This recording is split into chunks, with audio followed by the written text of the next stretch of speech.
I would like to invite all participants, brothers and sisters, to be seated as the event will begin soon. Your cooperation is appreciated. Thank you.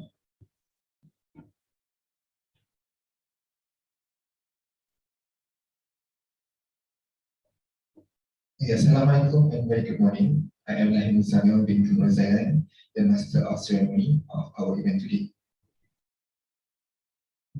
I would like to welcome all of you to the sharing experience session from A to Z, how to be a good graduate of Islam and Islamic and modern economic curriculum. It gives us greatest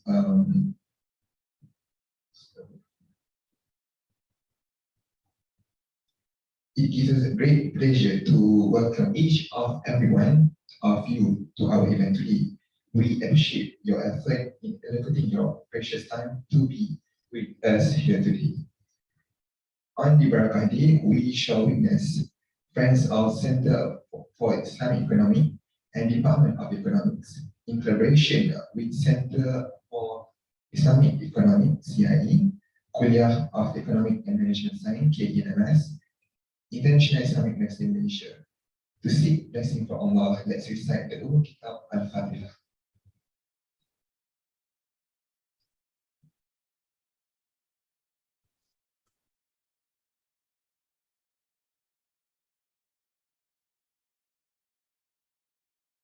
Amin, amin, ya Rabbal Alamin. Brothers and sisters, the objective of this program is to give exposure about the future graduate of Islamization of economic functionaries with the current job market prospect. Their readiness to face the challenges outside, either physically, mentally, and spiritually, and on how to become an agent of change that carry the Islamization spirit to the outside world. Today we have Mr. Wan Omar Fadli bin Wan Mahmud Khairi with us. Before welcoming him to the floor, allow me to briefly share about him. So Mr. Wan Omar Fadli bin Wan Mahmud Khairi, or I call Brother Wan Omar, is graduate from IUM in his whole education journey. Starting with his Bachelor of Economics degree and later his Master of Economics degree in the same university. Along with his wonderful journey, he was awarded with many renowned scholarships, including from Jabatan Perkhidmatan Awam JBA, MARA, and International Institute of Islamic Thought IIIT. In addition, Triple IT. In addition to his excellent record, the university has awarded him twice with Sejahtera Awards and later was offered with many positions at the job market as well as to continue his further study overseas. Due to his strong belief in the mission of Islamization of knowledge and economy, Brother Wan Omar Fadli has been active explorer who tried a different kind of job position that he believes can suit his prospect, starting from his first career as a designer at Al-Baghdadi, a well-renowned SME in Malaysia with hundreds of branches across the country. He moved to different places, including as quantity surveyor at Jabatan Kesihatan Negeri Selangor, JKNS, and investment banker at Public Bank, and economic and the news writer at Capital News, a supervisor for National Surveyor from Surveyor Team at Department of Statistics Malaysia and DOSM, and finally settling himself in the academia world by pursuing PhD in economy at IUM with the topic on Islamic microeconomy. His diverse journey working in the different places has enriched his view on different nature of job prospect and how to find room for Islamization effort as well as an agent of change in their respective working places that can benefit the audience. He believes that each of the job prospects are unique, has a different nature, and just need a different approach for the Islamization effort to run. Therefore, without further ado, let's welcome Mr. Wan Omar Fakih.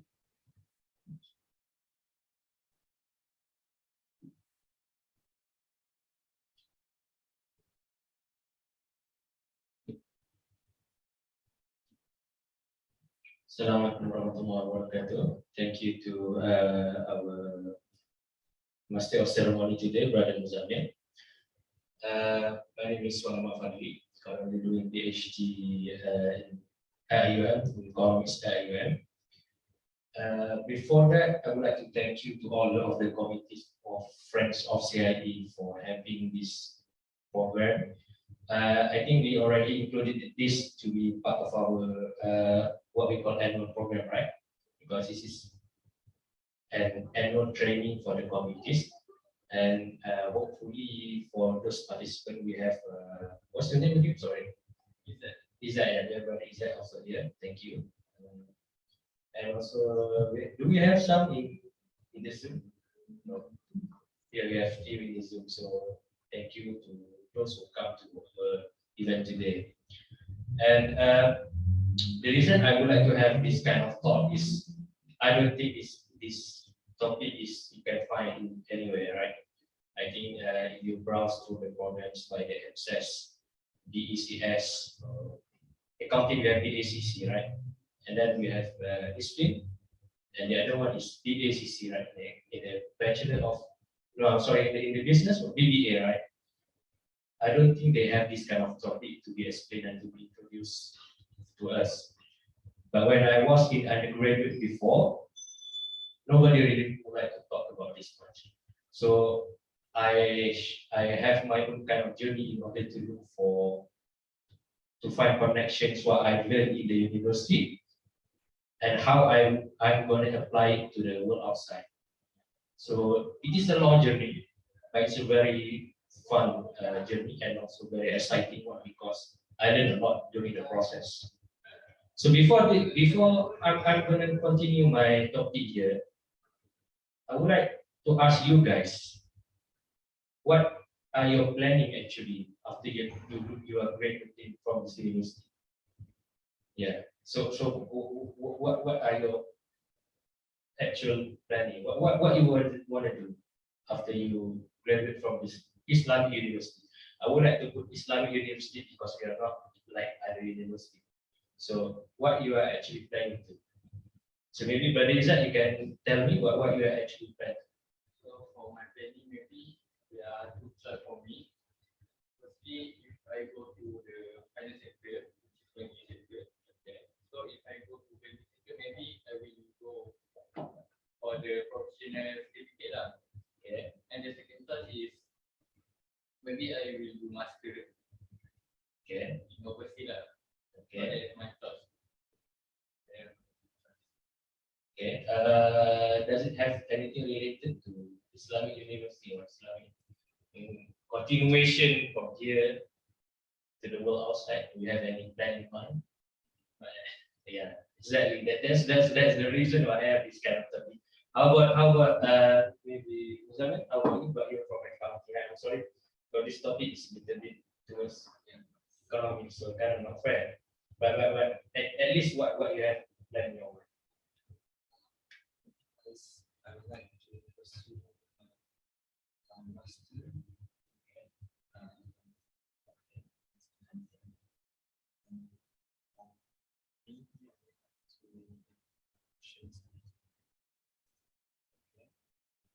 And how it's related to our Islamic curriculum and also education that we have right now.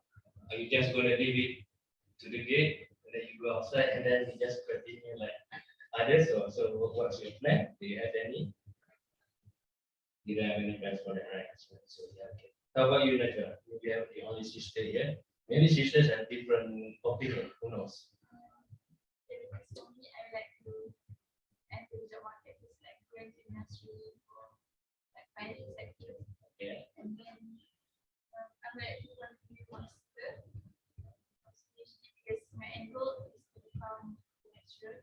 So for the Islamic part, I believe as someone graduated from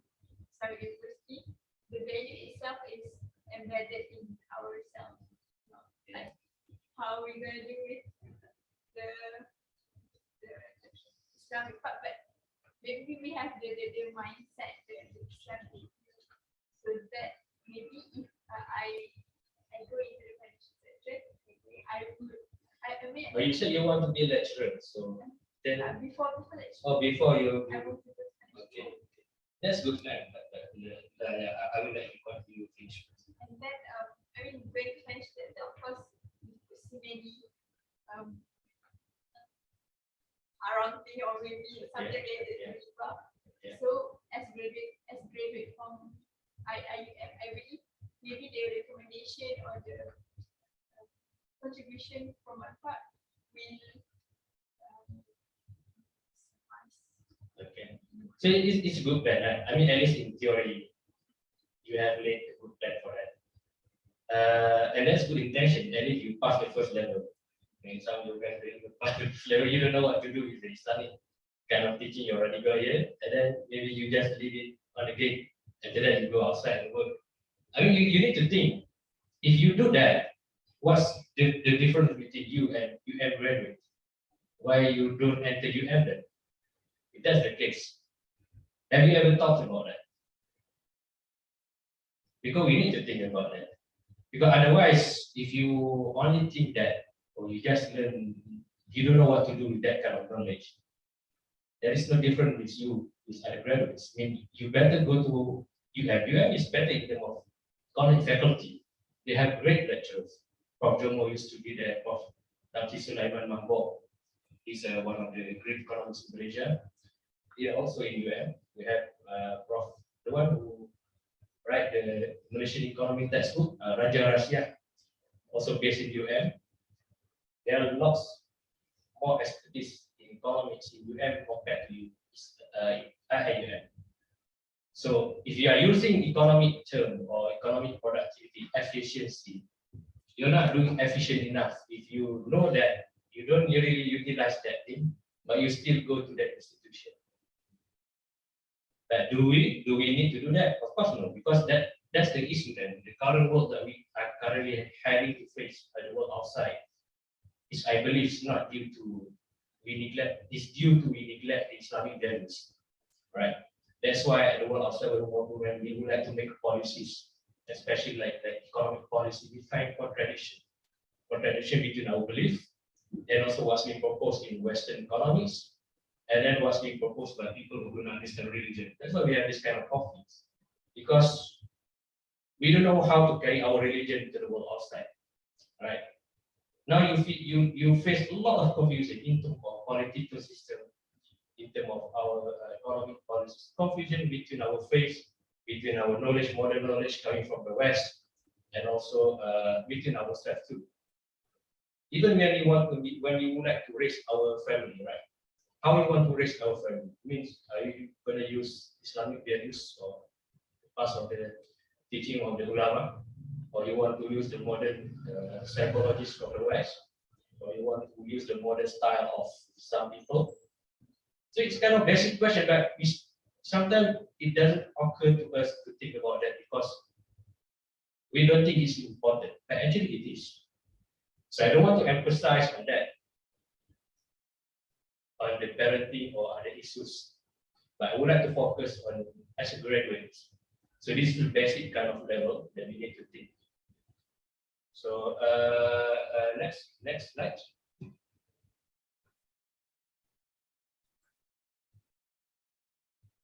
Okay, this is basically my content of my presentation today. So first we will have our introductions. What we don't have, we just use wall. It's kind of interesting. And then that's why we have this kind of splash over there. And then we have the purpose for this presentation or this program. I will explain to you the purpose, and then I will explain to you also about me. Why I think I have some of the qualification to inform to you a little bit about what is school. Though I don't claim myself an expert because there's whole lots of journey that I have to do later. But at least what I have now, I can deliver to you guys before you guys graduate. And then I will explain to you where is your current position, means what you have currently with you right now, and what you can use it as your advantage in your career market, and how you gonna pursue not only the modern kind of curriculum but also the Islamic knowledge to the world outside. And then I will explain to you where you want to go. I will ask you some more questions that you need to ask yourself. And then the reality of the world outside. And then lastly, how to be a good graduate of UM at the world outside. And then I would like to have a special session where I need to explain to you guys to debunk some of the misconceptions about academia world. So I don't know about you guys, but during my batch or my generation during that time, we kind of have a little bit negative perceptions about academia world. That a lot of us think is boring, and some of it is kind of true if you think that way. But lots of them actually are not correct, because academia world is a free world. That's how I'm going to tell it. Because it's free, it has less regulation. I thought when I work outside in the corporate world, for example, I went to public health, I thought it's more freedom. It's only freedom if you obey all of the regulation, that's it. Because when you work, your ideas doesn't flow freely. You are there because you are expected to do what your managers say you what to do. If you go beyond that, they don't like it because that's not your job. So you spend per day, it's like in corporate, usually you start at 9 and you will end maybe 9 p.m. to 12 hours. Seriously, it's 12 hours at the back. You go to auditors. You go to work around 9 p.m. or maybe 10. You will end up 12 a.m. Usually, this is auditors that you have the 4 big companies, right? You have the PTA, and then the PwC, and then the rest, right? So those companies, they will squeeze you out until you work. Your life is to work for them. I don't say it's bad, I don't say it's good, but it depends to you guys. Some people use it as an opportunity to learn. And some people say, oh, it's good because you get paid slightly higher compared to normal kind of SMEs. Because those big names, they will give you high trainings and also good benefits, good salaries. But the amount of hours that you will work is a lot more. But for young people, I really would like to tell you, don't feel bad about it, because that's normal. When you are young, you need to get a lot of skills first. So we can complain about how many work I need to go to work. Maybe just for first 5 years or 3 years, it is okay. But later then you need to, if you think you want to have another job, yeah, you are not really encouraged, I would rather say, but it's up to you that you can think anyway to go for next career. So if you feel, because myself, when I go to work at the bank, I don't feel freedom much. So that's why I left. Even though it's fun, there are a lot of benefits, a lot of friends, good friends, and they give you lots of skills and knowledge. But that's it. After some period, I say that's it. I don't think I will go further going in this time. If you think going further means you can get to manager, you can get to, so that's fine for you if you think you like that way. For me, I don't find my ideas free, can flow. I can't explore the thing I would like to explore unless outside of the working hours. So when I go home after doing work, maybe on weekend, so then I can explore different topics about politics, or national policies, discussing with my friend about government policy, something like that. Otherwise, not much time. I'm not encouraged to do so by my own working place. So the rest will be conclusion. Please, Master Ceremony, actually, please tell me if I am supposed to due time. Okay, next time. So the introduction. So in your journey, in the beginning of academic pursuit in IUM, I think you already realized it never was the same as in other universities outside. This is due to because IUM aims to promote Islamic values, Islamic culture, as well as Islamic working as the basis for the top modern knowledge. So I think you already realized that when you undergo the curriculum here, you find that there are two kinds of subjects that you can categorize. First, the Islamic part. The second is the modern part. If you compare to universities like UM, They don't have much of Islamic part like fiqh for economists, usul fiqh. They don't have that part. They do have some specialization after you go through the basic modern economic curriculum. And then you can choose your package for Islamic package economics like we have in IUM, right? That part, yes, they do have fiqh something, just a little bit. But in terms of proportion, IUM have larger part of Islamic knowledge together with its modern economic knowledge. And the reason is because it's due to Islamic spirit of Islamization of knowledge. This is initiated by our founders in 1983. So for those who forgot which year that our university is established, our university is established in 1983 because there is kind of Islamic resurgence at that time. I don't know whether you realize or not, but if you look at in general overview of Malaysian population back in 1950s, that time our Islamic religion is not spread much, especially towards the urban places like Kuala Lumpur, Penang, so in the western peninsula of Malaysia. So you will find that there is huge separation between the Islamic-based religions practice or corporate way of working places compared to the modern side. Modern side is usually the western side, the western influence, because the British are the one who influenced our system back then. So that time you will see that a lot of people, they don't cover, they don't wear tudung. At that time, people they have less knowledge about Islamic religions.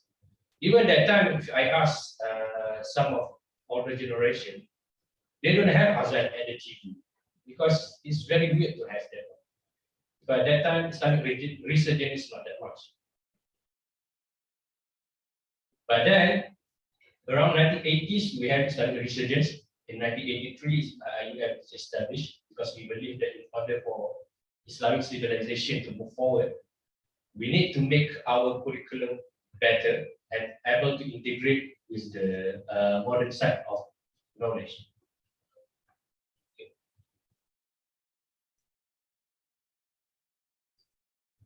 And then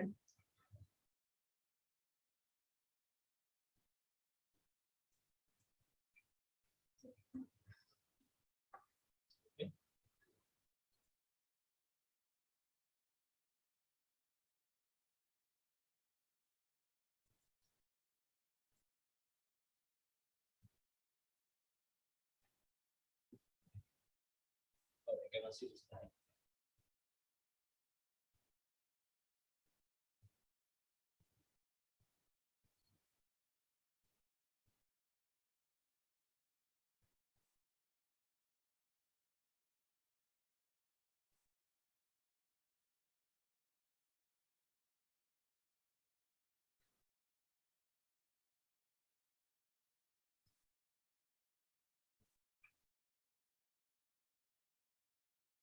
Okay, please comment if you cannot see the slide to the participants.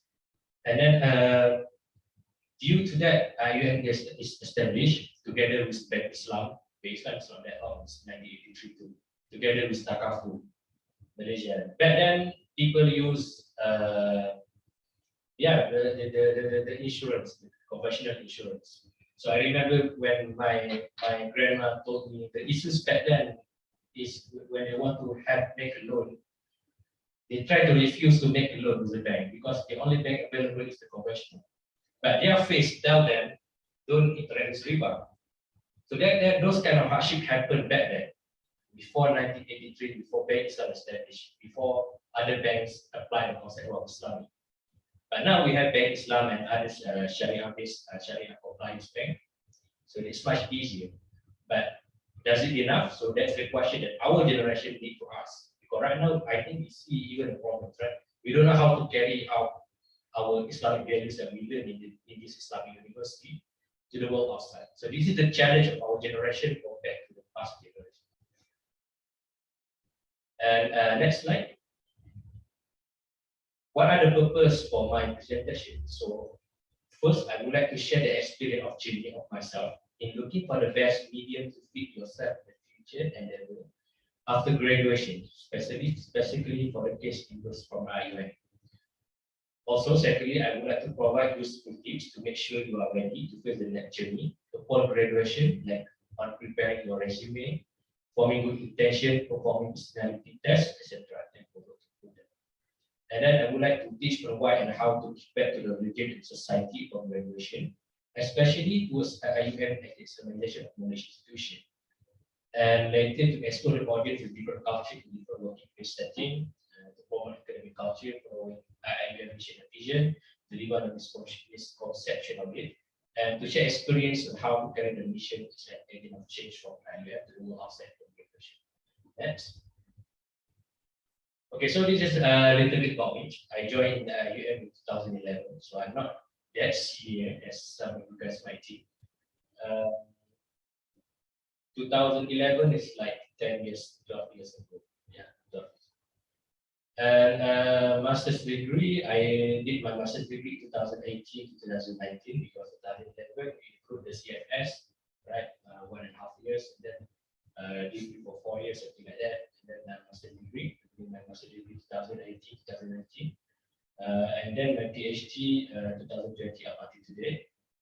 And then for the past, Alhamdulillah, I got a few scholarships at GPA, Marat, and IT. And I also won a Gentleman Award twice from IUM for getting the scholarships. And I do love working. That's why I explore many places to work. And I have worked at different places from SME, public listed company like Parliament, state agency like Jabatan Kesihatan Negeri Selangor, and others. This Yaping is for my internship. So Yayasan Pembangunan Ekonomi Islam Malaysia. This is one of the state agency, not really state agency, but it's Badan Berkandung. So yeah, it's state agencies, belong to the state, belong to the government. And during my work, as even though I already got my GPA, but like I mentioned to you, I like to work. So I went to become a designer and a content because I would like to explore myself. During this time, I'm in my beginning of time, I'm kind of didn't know where I would like to go. I don't know whether I would like to continue as academician, but actually I would like to go to work at the corporate culture. So that's why I try many positions in different workplaces. So this, I work at a designer about 31st, and then I went as a, because this is based on contract. So then I go to the KNS for as quality surveyor, and then I set up my own company in Second Tech. And then I went to public bank for 1 year. This is the public bank is when after I had graduated. And then I also later I moved to Capital. Capital is a news company. It's a news-based company about economics, investment, finance, something like that. And then I moved to Browser Design contract. And then now I'm at UM as a research assistant for this university. So the reason why I told you about this is to mention about that I do have some of my own qualification to explain to you about this. But to say that I am already an expert, so I don't think I would like to claim for that. But you can rely on my own journey based on this. So that, but it's up to you to evaluate it and how to you want to apply it yourself. Next. So let's get started. I would like to tell you to realize where is our current position right now. So you are in this university, International Islamic University Malaysia. So your result is already on the second year, right? And we have Akil also second year, and then Adib also second year, right? You are in third year, Syamil third year, right? And Najwa is already fourth year, and we have second year also. And some of you guys are from different departments, accounting, we have economics. Emily is from finance, but she's not now. And then, so what are your current position right now? So your current position is you are currently in IUM. So what you have in IUM, what you get already from IUM. Like I already mentioned to you, IUM teach you two kind of streamlines. So this is an Islamic streamline curriculum. The other one is modern economic streamline. In terms of total credit hours, I think if you see there is differences between our total credit hours as compared to other universities that you have. I think we have a little bit more, and we used to have more. If you ask, if you ask your own dad, your father, Aslam, he will tell you that there will even more credit hours need to be learned in IUM better because Professor is the first generation of IUM. He's from economics. And the reason why is I already mentioned to you because we follow the Islamization of knowledge theory.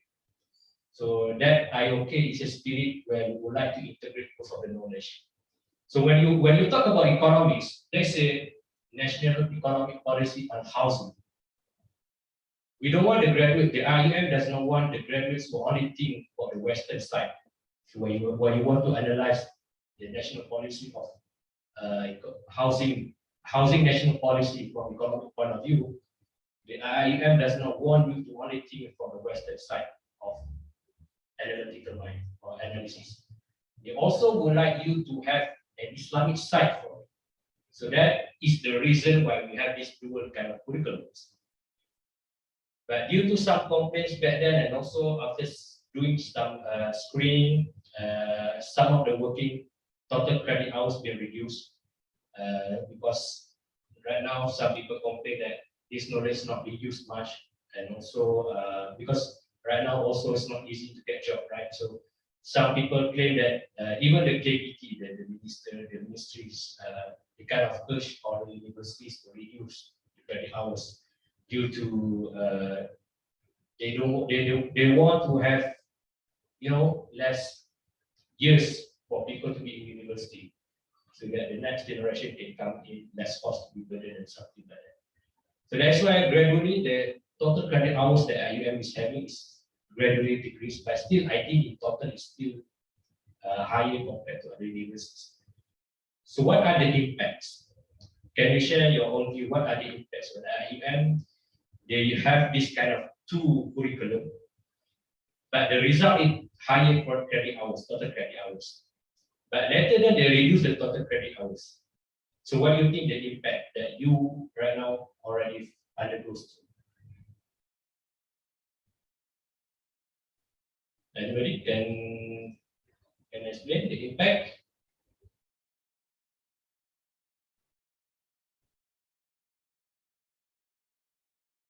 Anybody want to try? What are the impact? Let's say previously in early years of IUM, they have high credit hours because they have both the Islamic and modern science. But now they reduce the total credit hours to right with the more that we have right now. So do you think there is no impact at all? So there's impact, right? Means that some of the subjects already been reduced, right? Yeah. Is it true? Are you guys really able to follow too? Right. Okay. So the number of subjects they reduced. So you cannot. So in terms of consequences, usually when you go to IUM curriculum, if you only follow the standard one, the one that you have right now, but you don't know how, you don't add to yourself beyond what you learn in classes.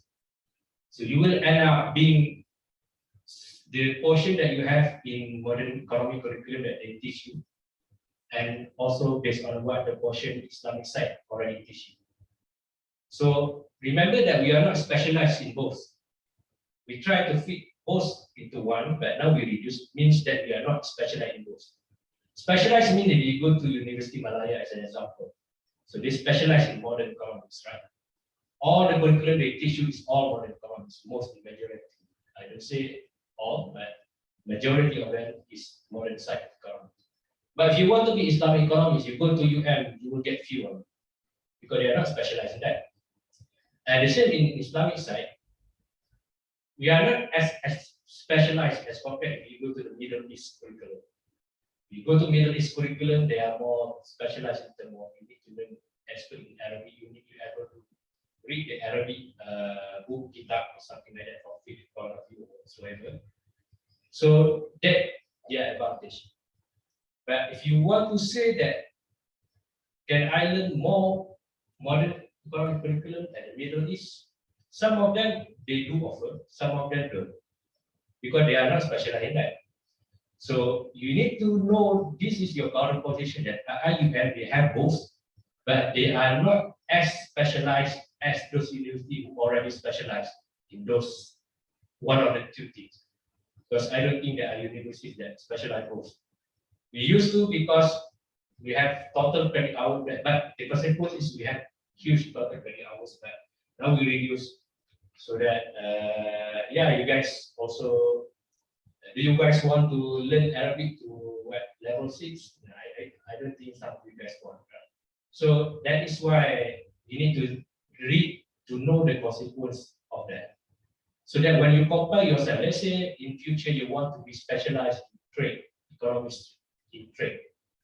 So you need to know what you already have you learn in IUM and what you are not available yet compared to those people who specialize in it. And then think about it, you have the Islamic side of it. Because you would like to talk about Islamic side, but then you don't realize you are not specialized in it yet. So it gives impact that you don't know your drawbacks as compared to people who already specialize in Middle East, something like that. But the advantage of IUM curriculum is basically people from IUM they able to talk both. So if you see some of people who only specialize in one way, that's the only thing they will specialize until years to come. But in IUM, they usually you can enjoy both because you know how to deal with both kind of knowledge. So this is a good advantage that already happened to me, and I believe you guys work hard too. You guys can also able to enjoy both of this kind of knowledge. Don't worry, because IUM already give you the basis, good basis for that. So this is your current position. So you also have the Islamic ambient environment, French culture, compliance, and then you have also the Islamic movement.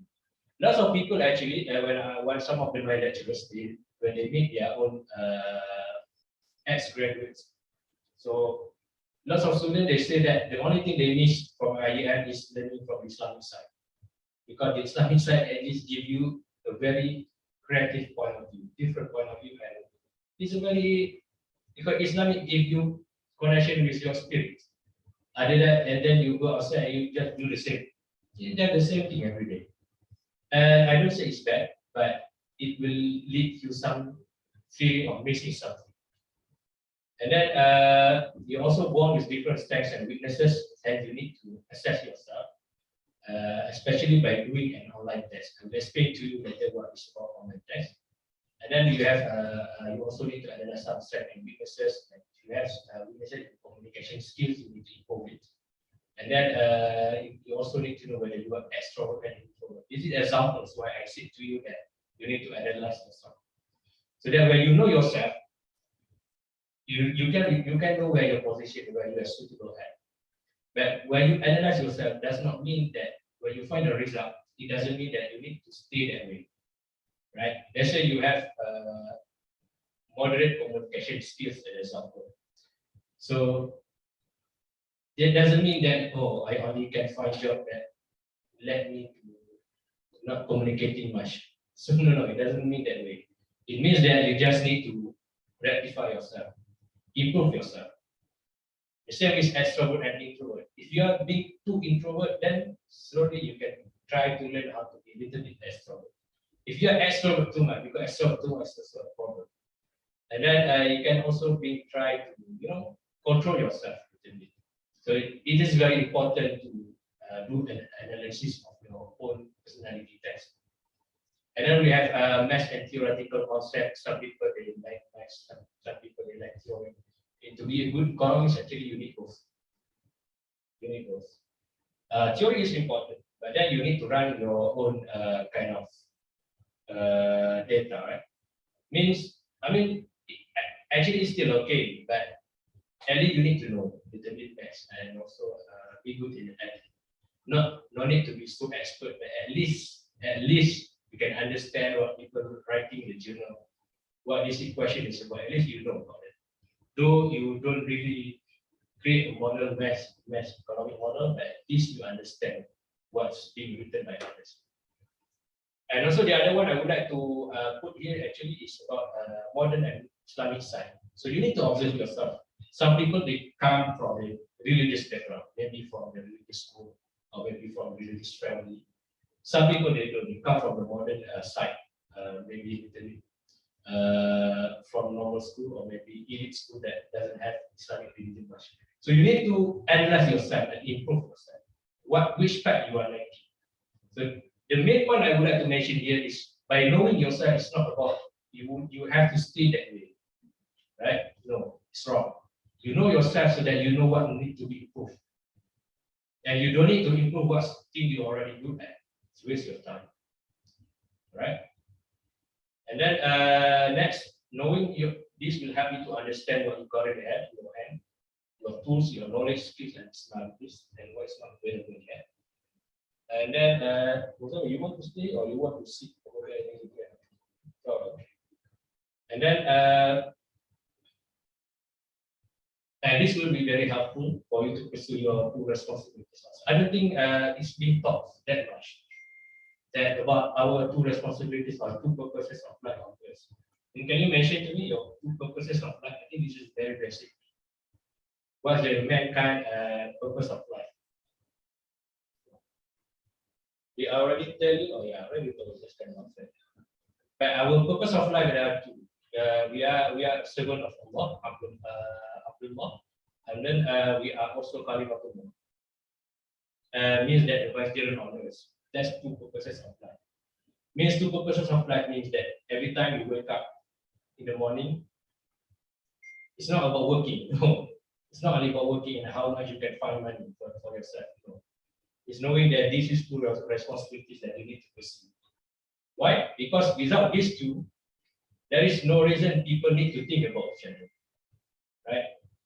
This if I woke up every day thinking about myself, how many achievements I can get in my future. So I don't need to think about anything else. I don't need to organize this kind of event, and I don't need to kind of organize some of the group and everything else. I just add up to my CV my own achievement. Why I need to care to you guys, right? You guys want to survive in your career market, so up to you guys. I already survive. I don't care, right? But you know how toxic that kind of environment that you have to live outside by some people, right? You already know. That's why people complain, we now live in a toxic place. My friend, Tika Blakang, my manager take a lot of salaries, but I actually don't. We are always given what minimum wage. Why I study hard, but I only get paid minimum wage. Yeah, because people don't think about others. That's the issue. That's the main reason. And if you become that way, then you are the same thing. You are complaining to others, but actually you are the same thing. But you keep complaining. So that's not good. So this kind of mindset you need to change. Right? You need to change. Because otherwise people treat you the same way. And then you cannot blame others when they treat you that way. But you actually do the same. So this is the thing, the kind of mindset that we need to change. That's why we have these two purposes of life that we need to do to serve and to pursue in our life. Next. And why it is important to carry what is it to carry the message afterwards. And IEM actually they have the term of agent of change. It means that you carry the mission that we have in the IEM, you bring it outside. And bringing outside does not mean that you have to be like imam or something. It means you carry out the good values that you have, that you already learned in IUM, you bring it outside in order to make the world better, something like that. But make the world better is the Western kind of thing. Actually, our purpose is, I already mentioned to you, the purpose of life, the two purpose of life.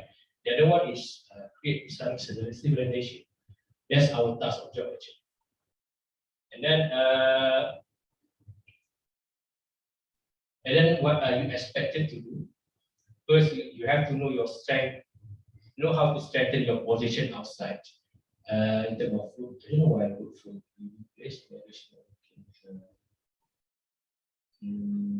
Okay, this is I don't know how to explain to you guys, but basically it means that you need to focus on yourself in terms of basic living food, basic living marriage, and everything. Because if you don't know how to help yourself, how you can help others. So in other words, try to make yourself stable first and then work outside later. And then use your own resources for a better good. following Islamic spirits, mean that afterwards, then use your own resources. I think you understand your master. Is that what I would like to share is you need to prepare yourself first. Make yourself have a solid ground first. Before you able to help others, you have to help yourself first. And then start doing Islamization effort at your place, something like that. Focus on change whatsoever.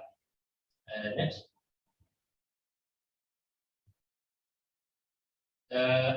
To be honest, in the past, I didn't really discourage its alumni to work at places that is riba-based in its operation. So I think you already know that back in the past, due to Islamic research, people are so excited to follow the Islamic spirit. So that is why they feel like they really try to stay away to any riba-based institution. And however, due to not many working places able to offer Sharia compliant operation products, to serve the increasing number of graduates, the view gradually changed to that people should explore to different working environment and do changes as an internal agent of change or make change from within. You get it? I mean, I don't know whether you realize or not. There is several issues back then. Some of our brilliant graduates they ask the lecturers, should they go to central bank or Bank Negara Malaysia as an example to work? Because Bank Negara Malaysia, of course, they deal with riba, right? So how are you going to tell them? If you are the lecturer, how are you going to tell them? Yeah, I get it. You guys are not lecturer yet, but I would like to insight your thinking right now, because later you need to think about yourself too, your direction in your career path later.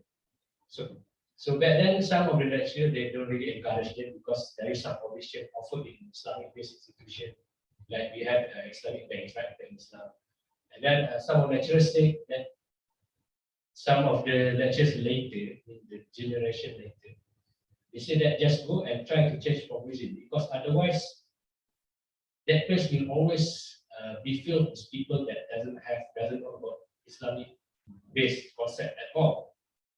So how to prove which one of the views is correct?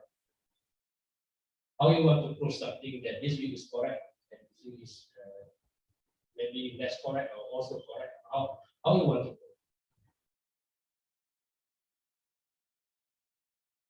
Come on, guys. Can explain?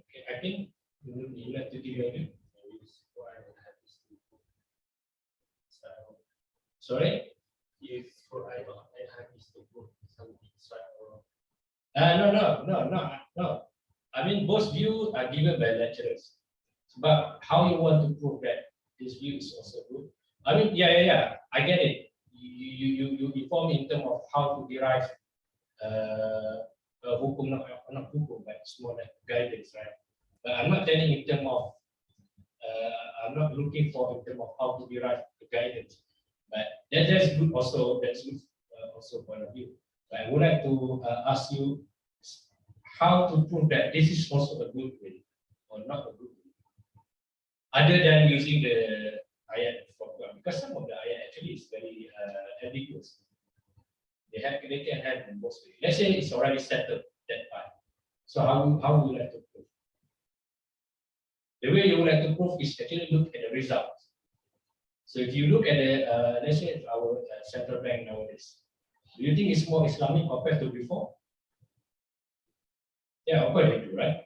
They support a lot of Islamic finance program right now. We have ISRO, we have INCIF, right? INCIF, INCEIF, right?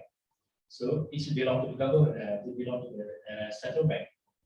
And they also support a lot of Islamic finance products. Though the critics from Islamic economists is, the critics given to Islamic finance products, right? They try to legalize things using fiqh. But at least there is improvement. But I don't say I don't want to say that it is enough improvement. No, it's not enough improvement because just changing the legality term of it. Actually, just you playing with the words, right? And just change the contract. But actually the same, just the essence are the same. Let's say household debt. In Islamic term, they changed to financing, Islamic financing. But in economics, do you put this guy have Islamic financing amount of proportion to his income? Is it the way you put it? No, right? You just put that. You just say the contract is actually Islamic financing contract, but you want to calculate proportion to your income. You just put that. Okay, they're the same. But for Islamic finance, of course, they argue otherwise. So, but that's where we Islamic economics criticize. And then for me personally, back then I still work with the conventional bank for 1 year because I would like to get real experience how bank functions as well as its investment activities. Then I choose to move to other places. The knowledge that I gain is probably useful when I would like to understand current practice and how to implement an Islamic economic and finance system. The same situation is done by Innofonda, if you realize, by being the minister in a fairly corrupt political system before he wrote Al-Muqaddimah, criticizing all of the bad leaders that he encountered. So this is because I like being in academia, because now I can explore what Innofonda. But then I have restricted time to explore what Innofonda and somebody else. Yeah. Whether you realize or not, Innofonda way is a little bit controversial way. He become ministers to a lot of politicians. Very corrupted politicians who kill others. I mean, here we have politicians, we say it's already bad. Right? But at least we don't kill, those politicians don't kill others. But back then, you know the Arab way, right? They are very harsh sometimes. They kill others, but it's very common. They kill these leaders and then they become the sultan. And then another group of people don't feel satisfied, they kill this sultan. It's very common. If you read the history, sultan being killed is very, very common. So it's very bad. But Ibn Khaldun chose to be ministers. Of course, he admitted himself that he has very contradiction feeling in himself. And he admitted that he also had bad intention because he would like to have revenge in his own family who also been killed. His father been killed by the next leaders who he became ministers of afterwards. So it's very, very controversial. And then, but the good thing is about Ibn Khaldun is later he wrote Al-Muqaddimah. Later, after he resigned everything, he don't want to be in any political post anymore. So he resigned, and then he wrote the magnum opus, so Al-Muqaddimah, right? Magnum opus of his. He wrote everything that is bad and everything in a very honest way. So if that leader is used to be his boss, he just worry, he say this is bad, this guy is bad. A lot of corruption he has done this, blah blah blah blah. And then he put, if those leaders are good, and then he say honestly that this leader is good, blah blah blah blah. So you see, he plays with the situation also, right? So I also try to emulate the same because I think that I need to learn also from the world outside. Those I know, though I know that I will also terpalit, right, with some of the bad things that they did. But what I learned, and then I use the skill and the knowledge to work outside. So this is very important. Because, but if you don't like that way, then it's okay, it's up to you. But I give you an option. So if you want to work in a place like that's little bit where you don't think that is not much, but you have the same kind of intention like me or maybe like or others that have been, being advised by the central bank, by the lecturers, right? When you want central bank or whatsoever. So you can use that option also, no problem. But you need to prove by yourself that you did do change within your organization. And for the record, there are changes happen with the central bank of conventional banks, stationary banks, Wakaf, Zakat International Organization. Even UNDP Malaysia right now is encouraging SDG is very Islamic thing. It's a good thing. Because back then we only discussed about GDP, about the FGI. But now we are discussing in more comprehensive way, SDG. So it's a good thing. It's closer to what Islamic already been telling us. But unfortunately, it's supposed to be our Islamic leader. We are supposed to lead it before UNDP, right?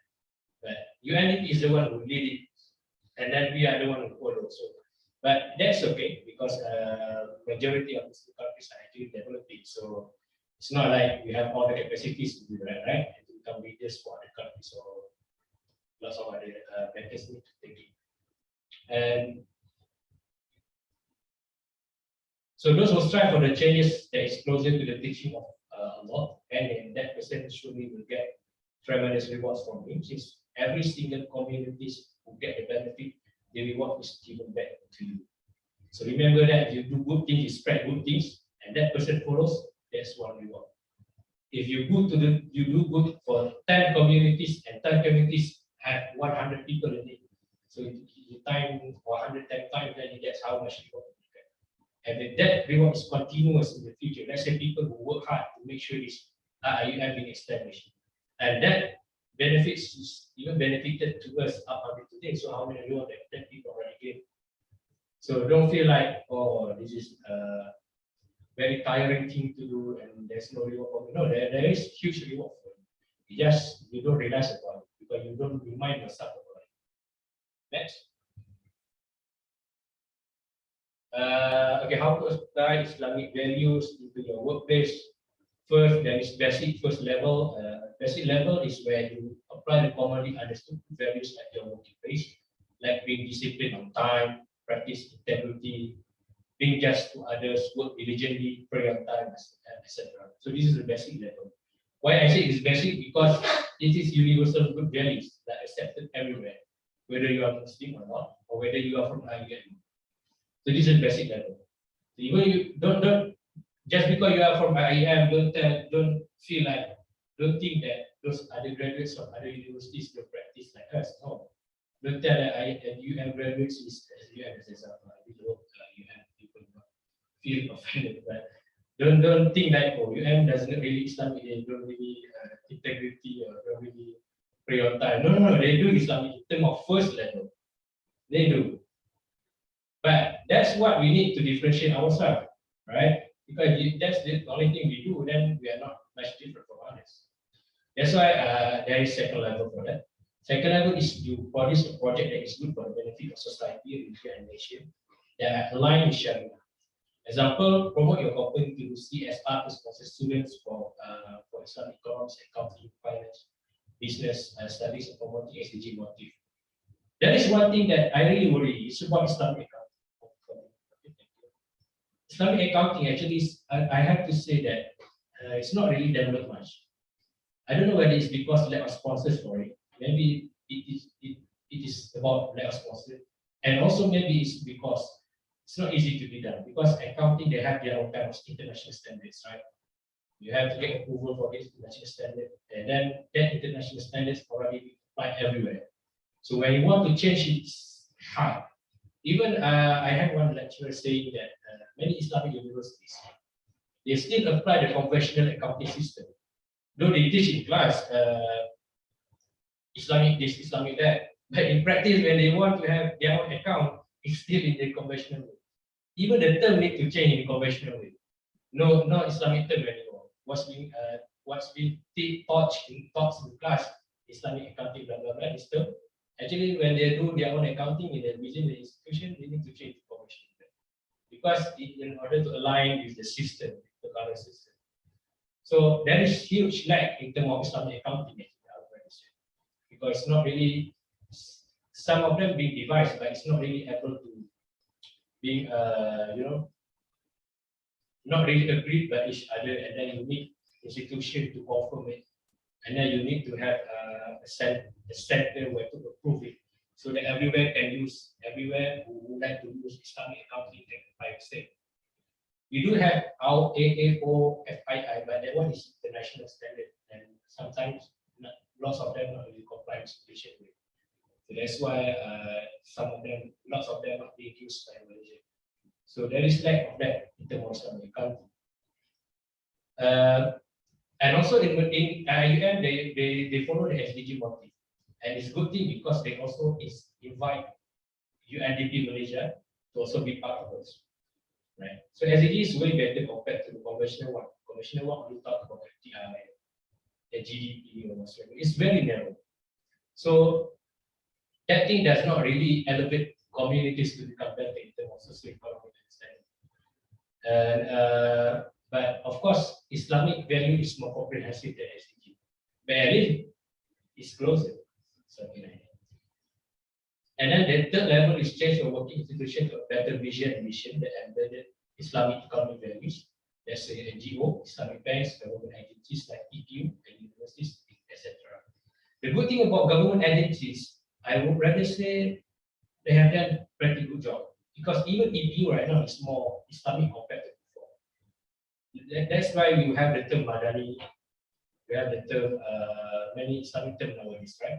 Back then, you guys don't have this. Trust me. You ask your parents, do you guys have Madani policy? No, they don't have that. They only have like conventional, really just normal one. But now it's become more Islamic because there is people who push for it. And we have lots of iron grabbing to review actually, especially through PTD. So PTD, yeah, they bring good things. They didn't make changes. So if you think you want to be PTD, that's good one. But don't think that being PTD is more freedom compared to academician. PTD basically that's just for the leaders. But you can propose something, fight for changes, like what's been happening in the and then you can make collaboration with institutions that promote better mission and vision, set up position and promote Islamic economics within your institution. Examples are some economic values, promote social benefits around environmental issues, spiritual issues, justice, transparency, sponsoring our planet.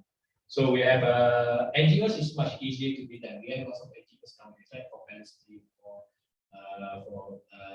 people on the street, and to teach for training for the kids, right? Children who will be left out, so there are NGOs for that. So that I think NGO is much easier. Next. So this is few of important personality tests that I think you can have and you can do. How many of you guys already done at least one of the personality tests by yourself? You never did? Your school did not actually introduce you to at least before you go to graduating? No. Oh, okay. You did, Muzabel? The 16 personalities or which kind?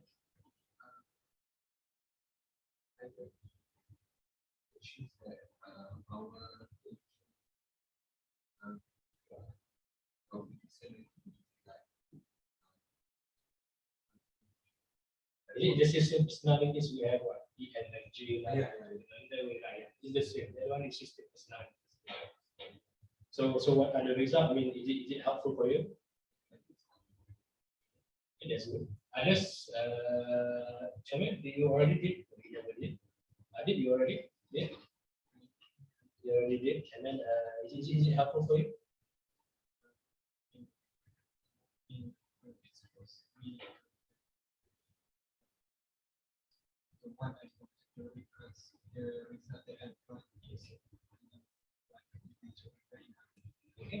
Okay, that's good. That's good thing.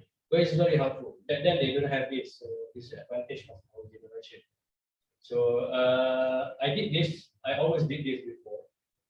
Of course, I think like I mentioned to you before, I have lots of interest.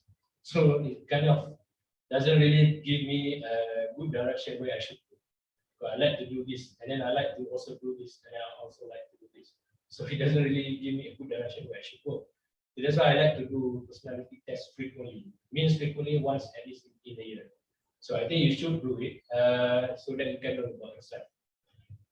Let me give you a few tips and for a few warnings, not warnings, but it's kind of tips. First of all, when you answer this test, you don't need to think very thoroughly. The test is not supposed to test you thoroughly. It means that when you want to answer, you don't need to think like 5 minutes just to answer one question. No. When you read the question and what's first thing comes to your mind and you believe it's true, then you just put the answer for it, choose for it. So if you do the test, you think too long for questions, you do it wrong. Means you don't really do based on what your current state that you actually have, the personality trait that you currently have. You think because you want to do better, so you already changed the result. Because you think many times, oh, I think I'm better than this, or I'm worse than this. So if you take too long time, so you already changed the result. Secondly, when you learn this test, like I mentioned to you before, lots of few misconceptions that people have is they think that when you find the result, that's the state that you need to live in forever. No, that's wrong. The personality test just tell you what's your current personalities. It will also tell you the current drawbacks and also the current strength that you have. Does not mean you cannot change that. You can change that. So when you know your weaknesses, then you can change it later. When you already know the strengths, then you can polish it later. When you already know your current personality, then you feel like, oh, am I too introvert or am I too extrovert? You can change it later. So that's the purpose of the result. It does not tell you your fate. No, when you do the result, then this is my fate. I need to be introvert forever. No. Or I need to be extrovert forever. No. You can change by yourself. And then there are a few other tests like career test is also good because it specializes more on career. So it happy to be very helpful. Next slide. Okay, what do you want to be? So on the first few slides, I already mentioned to you what your purposes and what IUM has prepared for you and what you currently have, right? All the tools, knowledge, skill, curriculum that already prepared to you. Now we move to the next stage, which is about what do you want to be or your future job prospects that you can have afterwards. So I divide it into two types of job prospect. First is self-employed, second is wage earner. Wage earner or means that you work for others now, right? So self-employed, you have options like entrepreneur, and then we have freelance, and for wage earner, you have corporate way. Corporate, you have to the private and civil service. So corporate is not only about banks or about private. No, you work at EPU is also considered as corporate, but it is civil service. And then you can work as academician at the universities. Or academician also can be in terms of not really university but institutions. Like in CIF, it's not really university. This is not university, right? Yeah, it's institution, right? And then we have non-profit institution or NGO. So we have NGO like IDS, right? I think you already know IDS. In Selangor, you have what's the state NGO? The state NGO, think tank for NGO, IDERA, IDE. That one is NGO. Also, we have others. In Terengganu, we have TSIS. In Penang, we have Penang Institute. But that NGO is not really NGO, but it belongs to the think tank. But NGO, we have like ideas. We also have Masa Institute, Institusi Masa, used to belong to Tasim Mujidin Yasin. And then we also have IRDP, and there are lots more. So this is the option that you can choose. If you would like to choose entrepreneur, it's also good. We have examples like the successful one is like Delori. Have you heard about Delori? Delori is our local entrepreneur. Means very successful now, open already branch in Indonesia. Actually, he's one of my boss before because he also boss for the Capital News. So because he's one of the shareholders, so I met him a lot. Cik Nadi Ashafi. A lot of this guy actually in Facebook. So if you are not in Facebook, actually it's a loss because I know you don't like Facebook because the situation are different, right? But you need to get used to different kind of people, right? But because who need who? You need them or they need who? They need you. So you need them, then you need to push them, right? So you have this kind of, you need to have this kind of mindset.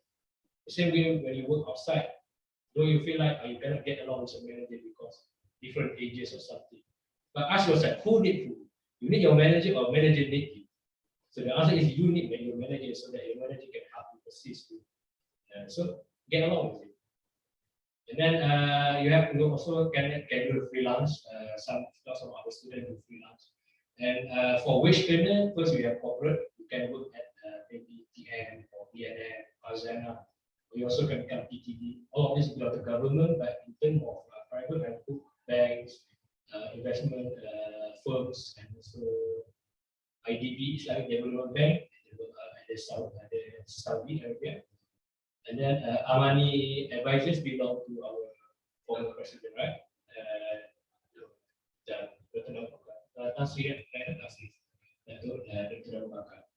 then we have academician.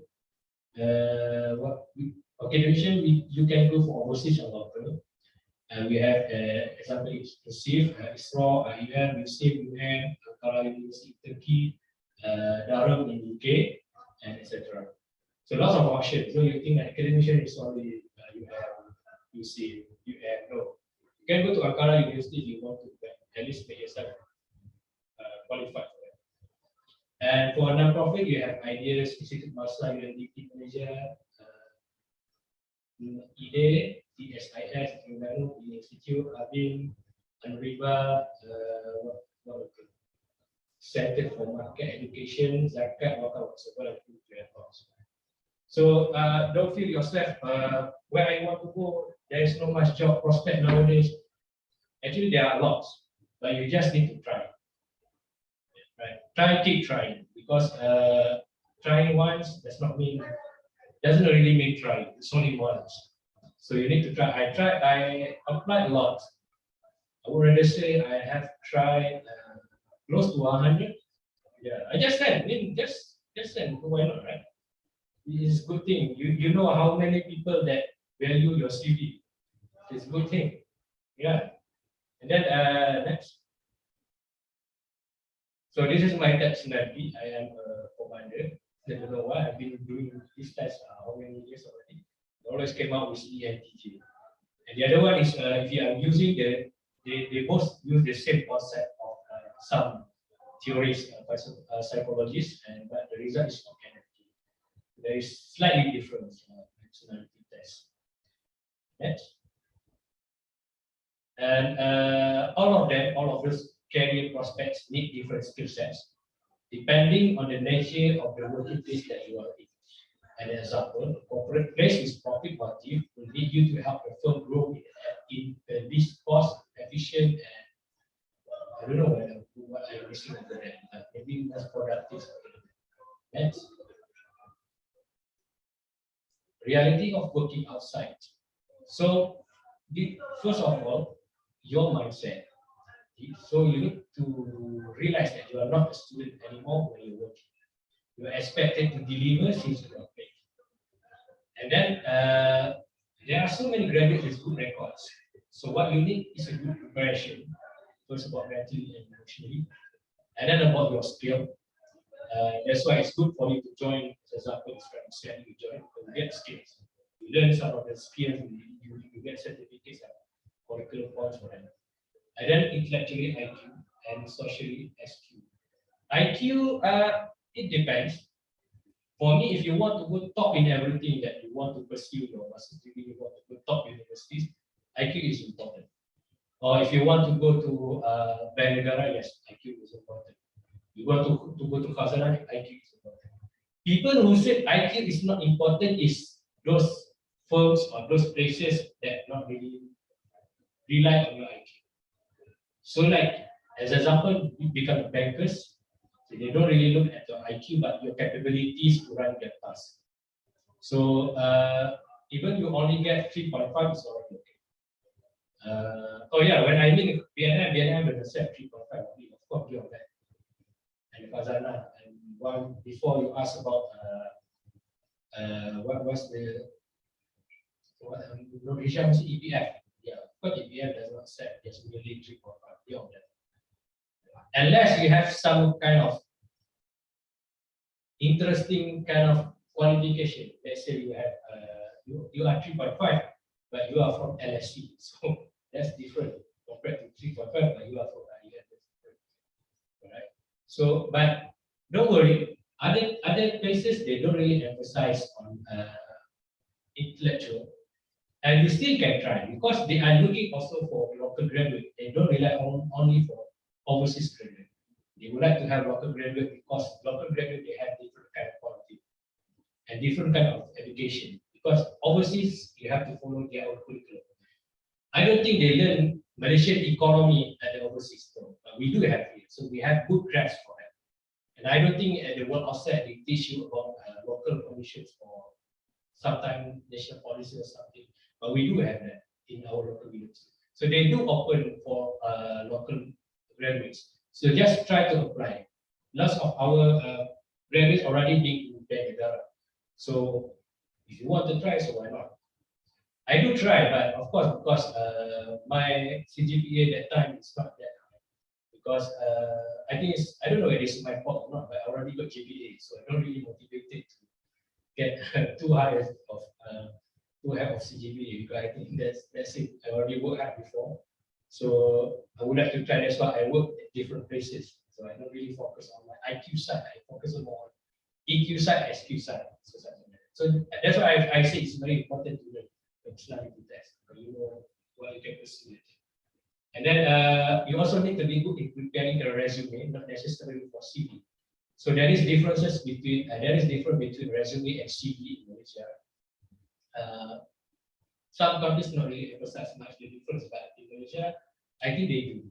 Even though they sometimes use the same term, but actually they do. For me, if you need to refer to Job Street a lot. Job Street is a good place to tell you about this preparing resume and CV. So there are differences for that. I will explain to you a little bit more later.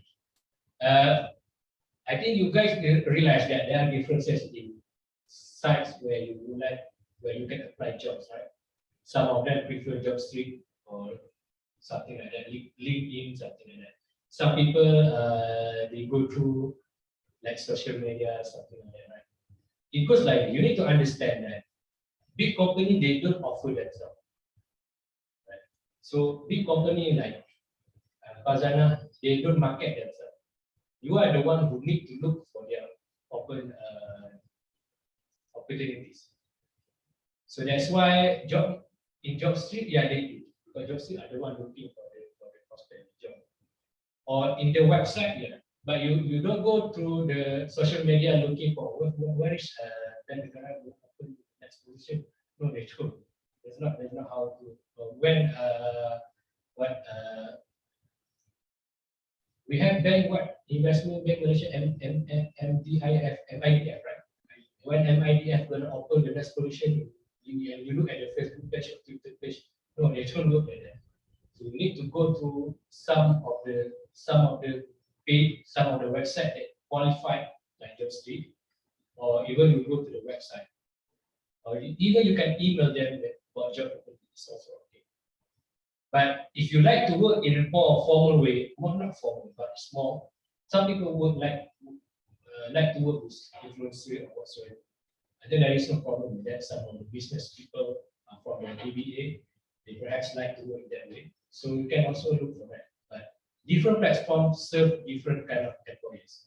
So that's you need to remember about. And then you need to also be good with interpersonal skills when being interviewed and communicating is very important. Preparing resume and skills in interview are very important.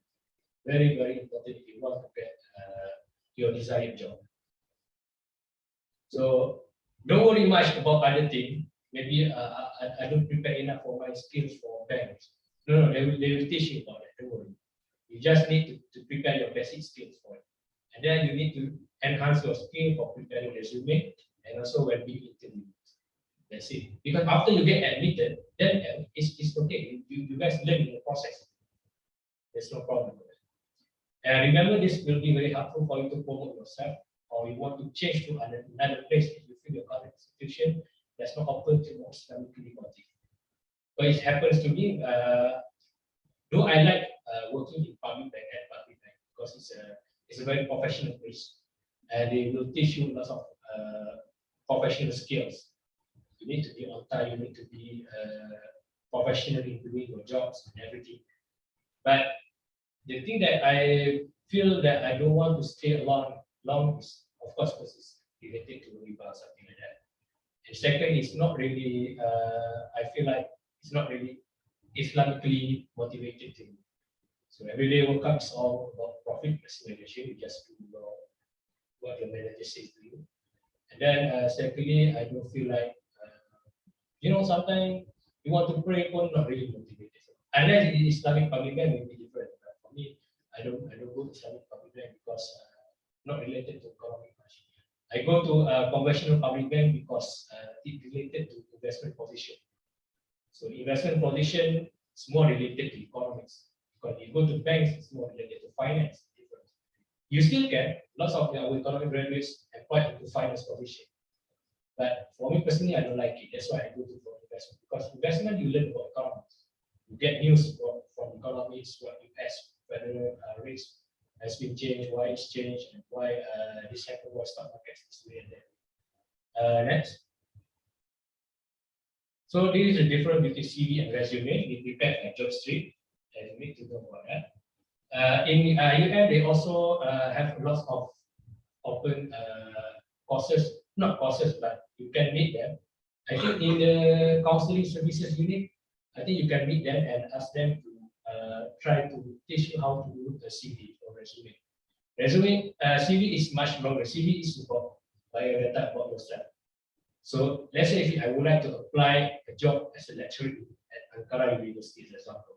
So I need to prepare my CV to list all of my achievements, my biodata, my records, and my publications and everything. So CV is much longer, maybe 20 pages or more than 30 pages, something like that. Resume usually is 1 to 2 pages. So resume is short, is for employer to know about you. So what your employer can know in a very short period, 5 minutes, usually they just screen 3 to 5 minutes for one candidate. So if your resume is messy, your resume is not organized in a good way, so they will skip that. So you need to prepare a good 1 or 2 pages of it, so that your employer can get an overview about you. Okay, next. So on economics, so this is special section. For how many minutes do I have? Maybe just for 5 minutes. So I don't think lots of us know that what a profession named economics. How many economics profession that you already open at the world outside? Yeah, you guys have the name of department, economics department, right? So of course you want to be economist. So how many positions do you think open for economists? Actually, yeah, how many people that you know become economists? The graduate of our year now become economists. Yeah, it's not that much because actually the position is not open that much. Economists, the reason why is sadly to say, being honest, that it's not really needed much. The market outside does not really need too much economists. Because economists just give you direction about theoretical concept and analysis of the market, and then what's going to happen. Economists doesn't produce a product, but do you think economists make your firm richer by producing products? No, they're not. They just give you guidance like consultants. You tell them what the market, what will happen, what the impacts to the firm. That's it. But the one who give lots of return to the companies, of course, those who make products and those who create services, right? So those are the one that give return much to the firms. So don't feel bad if you don't get the title of economist, because that's the reality happen inside. Even coming from the top universities, not all of them become economists because the positions are limited. If you have a company, why you need 5 economists? Do you need 5 economists in your company? Or you need 5 people who can create products for you so that you can become more innovative? How many economists in Microsoft, as an example? Have you heard of economists from Microsoft? Not much, right? There are few actually, but not much. Lots of them are the one who smart in terms of producing products, marketing, IT, whatsoever, accountant maybe in the internal side. So that's the reality. So that's why I would like to help you guys to understand about it. Because I believe that later you can spread your knowledge to others, and also you can use the knowledge to do something good.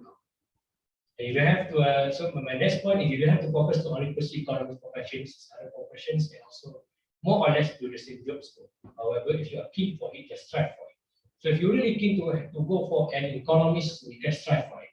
But I will have to admit that it's not easy, because you have to compete with a lot of the graduates, because the position is limited. And personally myself, I never officially held the title economist. Rather, I learned practical economics in different title positions. So I already mentioned to you before, I have become investment banker, so that's how I learned practical economics. And I also being admitted to dozen this contract, so that's how I learned practical economics. And then other thing like capital news, I write. I'm also the researcher and also the writer for capital news. So that's how I learned economics. The easiest way to get title economy is through academicians, because more offers are open for the same jobs. Say Prof. Jomo is an economist, but in academia. But now he also being involved a lot with the practical with Azana and other institutions. So it's more universities, more universal. And also we have Prof. Tansi Norazan from UKM, and now we have Prof. Tansi Sulaiman Mahbub. He also become lots of kind of economists in TM or other places too, and he also based in UM. And then we have Prof. Abbas Mirapo. This one is Islamic economist. But actually, the title Islamic economist basically only exists within the academia world, not yet at the world outside. So we have Prof. Aslam, is Islamic economist, but only in academia. The same with Prof. Najatul Masudiki, and our job is to create position that can be on academia. Because if you're looking for, I would like to become Islamic economist, there is no title for that. You can try to Google it and try to go to job street and Google Islamic economist, there's no position for it. It's not really open. Like I mentioned to you, IIA even established in 1983. So we are now still using the academia world, the Islamic economic discussion museum. If you ask how many firms really practice Islamic economics, can you give some, at least one institution that practice Islamic economics?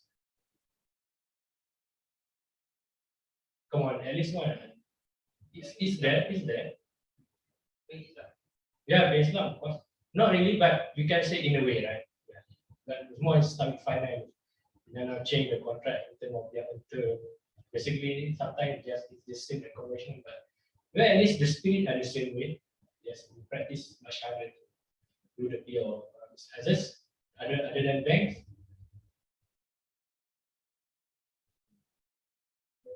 Yeah, zakat in a way, not really entirely, yeah, because it's zakat, right? So zakat is not responsible to national policies or whatsoever. So it is zakat, yeah. And we have wakaf, and we have Islamic Development Bank from Saudi Arabia, IDB. IDB has been sponsoring us IUM before, including the conference. And then we have some of the NGOs maybe, but not much, like Al-Riba maybe.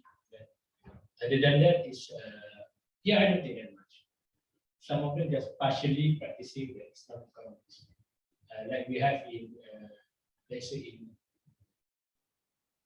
EPU, though we have Madani right now, but not entirely Islamic economics, because it's hard to do that, especially in the rural based communities like us. Next.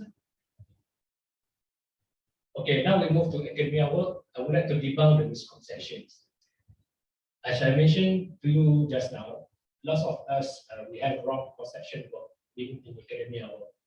And we think the world is boring, secluded in office, detachment with the practical world outside, underpaid and less exciting. Do you think it's true? I mean, at least, already 10 minutes? Okay. I don't think we have lots of Q&A, right? So, do you think it's true? My first time, is it you guys true? At least partially or what? Do you think being in academia is boring, secluded in office? You detach yourself with practical work outside, underpaid and less exciting. Is it you think true? Yeah. In part is true. I mean, which part of it?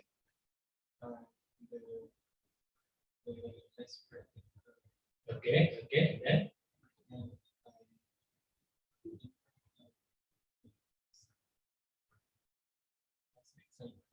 Well, you think also less exciting. Okay. How about others? Do you think the statement result? You think are there any statements in there that you think is true? Okay, and then?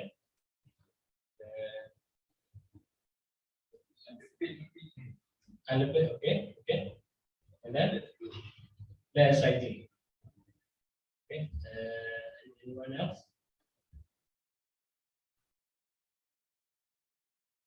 Najwa, do you think any of the statements true? Detachment from Okay. Yeah. less exciting and this is Oh, you think it's exciting? Okay, okay. Yeah. Okay, so only one. Or you feel so boring? No, That's sure. I'm not sure. How about others? Shamil, do you think? It's not kind of fair because the parents. You want to give your opinion. Can you give your opinion? Yeah. I think comparing this to jobs like businessman, Okay. this can be considered more boring than businessman. If we Okay. compare to other jobs that are available. You mean boring? Wait, because boring is people your own definition. Some people find that boring. How can it be boring when let's say you work as an administrator in the office? So those people, I don't think they will say my job is boring. They like doing writing letters, doing meeting with the stakeholders. But you feel like it's a little bit boring. I mean, this is your own personal view, right? No, I would like to ask your own personal view. So that's not about others yet. I think it is secluded in office. In one, I believe is Okay, okay. And then how about other statements? Not much related. Okay. Okay, so this is my own personal view. I have to say that because it's kind of not fair. Definition are different according to people, right? What means by exciting is different according to people. Right? Najwa said teaching is exciting, right? Some people might say that actually less exciting compared to business. So it's up to the definition. But for me personally, I think lots of these misconceptions are wrong. And because in academia work, it's actually a work where your idea is run free, less constrained by the upper management because you have no managers to monitor you and to order you, and open to many networking. You can meet anybody. You want to work with private sector, you can. If you want to work with government sector, you also can. You want to work with NGOs, also can. You want to work with politicians, laymen, international institutions, also can. And they are I have to admit that they are reasonably paid, full with creativity, freedom of scope, and respected among the professions. And maybe reasonably paid is based on different people because in private you can get way higher compared to being academician. But for government sector, lecturers are among the highest paid government sector, and you can elevate your salary to even higher when you happen to increase your position level. Because we have assistant professor, we have associate, and then we have professor, and professor we have different levels. And then it is comparable with PTD. So PTD, they are among the highest paid in the government sector. Government sector, they are different, right? We have DG, something for teachers. We have N for administrators. We have S for specialized in different departments. Doctors, they have different kind of salaries. So among the highest is PTD, and comparable to PTD is actually the academicians. But of course, you in order to elevate yourself to next position, is another challenge lah. That means a different kind of discussion because it's not easy to get professor's title. It's not easy to get from associate to professors of that. And in Islam, high status is given to knowledgeable people who guide others to the betterment of the world and towards community's gain. Also, historically, any communities have proven to always respect these books, teachers, and guiders since they lead the communities to their enlightened past. I think it is true. You go down to your communities. If you have a teacher and also a CEO of a company, which one you can respect the most in the communities? It's usually the teachers, I have to admit. Because they teach others, they contribute to others, they directly involve others. But if that CEO also contribute to others, people know he's very helpful to others. So of course it will be respectable. But the nature of the profession actually is not very much because they usually focus on their own company. So that's why I say actually in terms of communities, yeah, people who give knowledge to others actually more respect. Yes. And these are some of the famous academicians. You have Einstein. You have. Do you know who's the next to Einstein? As economist, I think you should know. Yeah, that's Keynes, John Maynard Keynes. And that one is near to him is, sorry, that one is Adam Smith. The next one to him is Ibn Khaldun. And we have Al Ghazali here. And next to Al Ghazali is, yeah, Prof. Said Al-Atas. The next to him is Prof. Jomo. And next to him is Paul Samuelson. He's also a Nobel Prize winning economist.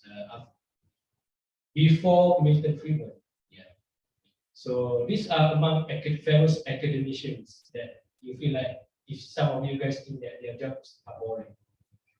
So it depends. So the term boring actually depends.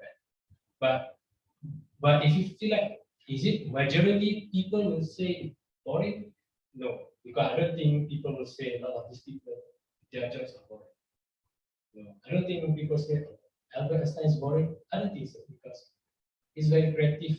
He got a lot of invitation to go everywhere he wants. He got paid a lot, and he has theory, interesting experiment can conduct outside. So it depends on you when you find his boring. And the same with Keynes, he invited a lot in the United Kingdom National Conference for making policies. He's the one revolutionized and debunked the classical view of economics. His name famous up until now. So if you think his job is boring, so maybe you need to rethink with them. Yeah. And then the same with others. Next. So what you will get as academician, academia, there are basically two types of task, teaching and researching. The proportion of the types are based on where you work. Research university, they emphasize more on researching compared to teaching. So we have 5 research universities, right? Can you name them? Yeah, UM and then UKM, UPM, UTM, and also USM. So we are a comprehensive university. IAM is a comprehensive university where the aim is to, it does not specialize only for researching. The bad thing about researching only is, depend on critics, but some of the critics that lots of lecturers in IAM does not really prefer research universities. You only focus on researching, not developing your graduates. So it's only a research on paper. So what happened to your graduates? That's the issue right now.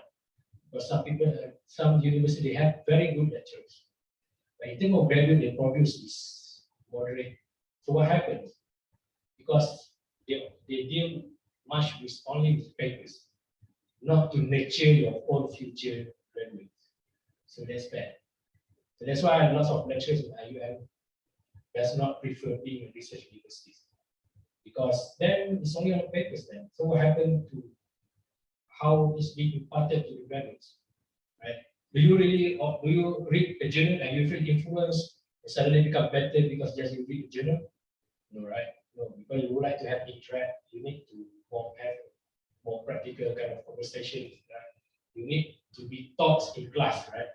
That's how it gives you better influences rather than you only read from this and from this and have less interactions and your own mahala. And then other than that, you are free to collaborate with anyone you prefer. You are free to explore different ideas, manifest your innovation ideas, choose your area of interest in your research, work as an introvert or extrovert, you can do, travel anywhere you want. I think academician, you can ask Shamin. Lecturers travel a lot, right? A lot. So you feel like boring, depends on what you define boring. And then you will set up projects, get sponsored, educate and shape the society, appear in the media, disseminate innovation knowledge, work in different places, and many more. So how to say this? The reason why I would like to promote being academician is, I would like to debunk, not to shape your own fate or what. You can choose your own prefer after you do the test and everything. But I would like to change your misconception of being academician about less exciting, about underpaid, about boring, about secluded in your office. I think it's all your choices. If you like that way in being an academician, you can. But in corporate culture, you cannot choose. If you need to interact with certain people, you need to go outside and interact with them. Let's say you have obligation to interact with this CEO or this government officers, these politicians, these ministers, you have to go. It does not matter whether you are introvert or extrovert, you like it or not, you have to go. But in academician, you have choices because your task is only to basically only teaching and researching. Other than that, you are free to do in order to choose the ways you would like to improve yourself. So do you think you would like to improve yourself by reading more journals because you like reading interactive articles rather than interactive people? It's up to you. If you like meet more people because you think you are happy to get knowledge by interact with people rather than reading, it's up to you also in academia work. It's up to you. So it's more freedom in academia work compared to other professions. That's what I found when I do my own journey. Yes. And top 5 organizations why I choose academia line. But I realize I can explore any ideas that the corporate or other working activities are of interest, like start economics, the building economic system, solve practical and complex economic issues that involve other aspects like politics and etc. So this is true because in my corporate experience back then, if I would like to explore, let's say we have current issues on economy, right now we have issues on what current issues in economy. We have bank in what bank, the Swiss bank, and also the other bank is no, before Swiss there is one bank collapse. Silicon Valley, yeah. So if I would like to study how the impacts to Malaysia, my manager does not have interest in that. So he will say to me, don't waste your time on that. But I would like to know. So being in academia is beneficial for me because that's my freedom to study. And if I would like to write a paper about it, it's up to me. So, but if you are in a corporate, you only can do it after your working hours. Means that if you still have preference to do so, sometimes you feel like, oh, now if I do this, then I still don't know what it adds to my profession. So now I don't want to study about it anymore. So that's why I'm afraid about myself because I don't want to slowly running away from my interest in economics because I like economics so much. Second, I have less constraints and monitoring by others. And third, I have freedom to make connections with anyone that I prefer to. Being academician, actually, you can connect with everyone. You can work with right now, I work with RA with UNDP in Malaysia. It is non-profit. And then previously, I worked as an RA to BOSI, government, Ministry of Science and Technology, as a government, no problem. And then some lecturers, they are working with politicians. Some lecturers, they are working with private sector. Some lecturers, they are working with lots of others. So you have freedom to go. You have freedom to have networking with whom you prefer. And fourth, I will work at the prestigious place, so I think it's prestigious in universities and also academia places. Fifth, I like gaining knowledge and seek for the truth through research, educate the community, and build the nation. So, fifth point is, I think, one of the most important points in this top 5 list. So that's why I like to see people getting know better to doing something right. So previously, I think we had a lot of misconceptions for economics, especially played by perhaps politicians and somebody else who have their own interest in so. But in few years, in 5 years past, I think there are rise in terms of lots of young economists or economists to be, they start to enlighten people about economic issues. And I like that. I think people like, Islamic Yusuf, right? Some people know, some people not. So then those people enlighten the community about economic issues. So it's a good thing now because we are living in democracy. So democracy is based what people vote, and what people vote based on what they are understanding. So if their understanding is bad about economics, so what their work is always bad about economy. So that is now it will affect all of us. So that's why the fifth point I think is very important in academic. Next. So this is my several of my pictures is different institutions. First picture is this one is me with public bank at Sentul for 1 year. So that's yeah, this is my team. All of them are first batch, not first batch, the batch of my teams. The first picture.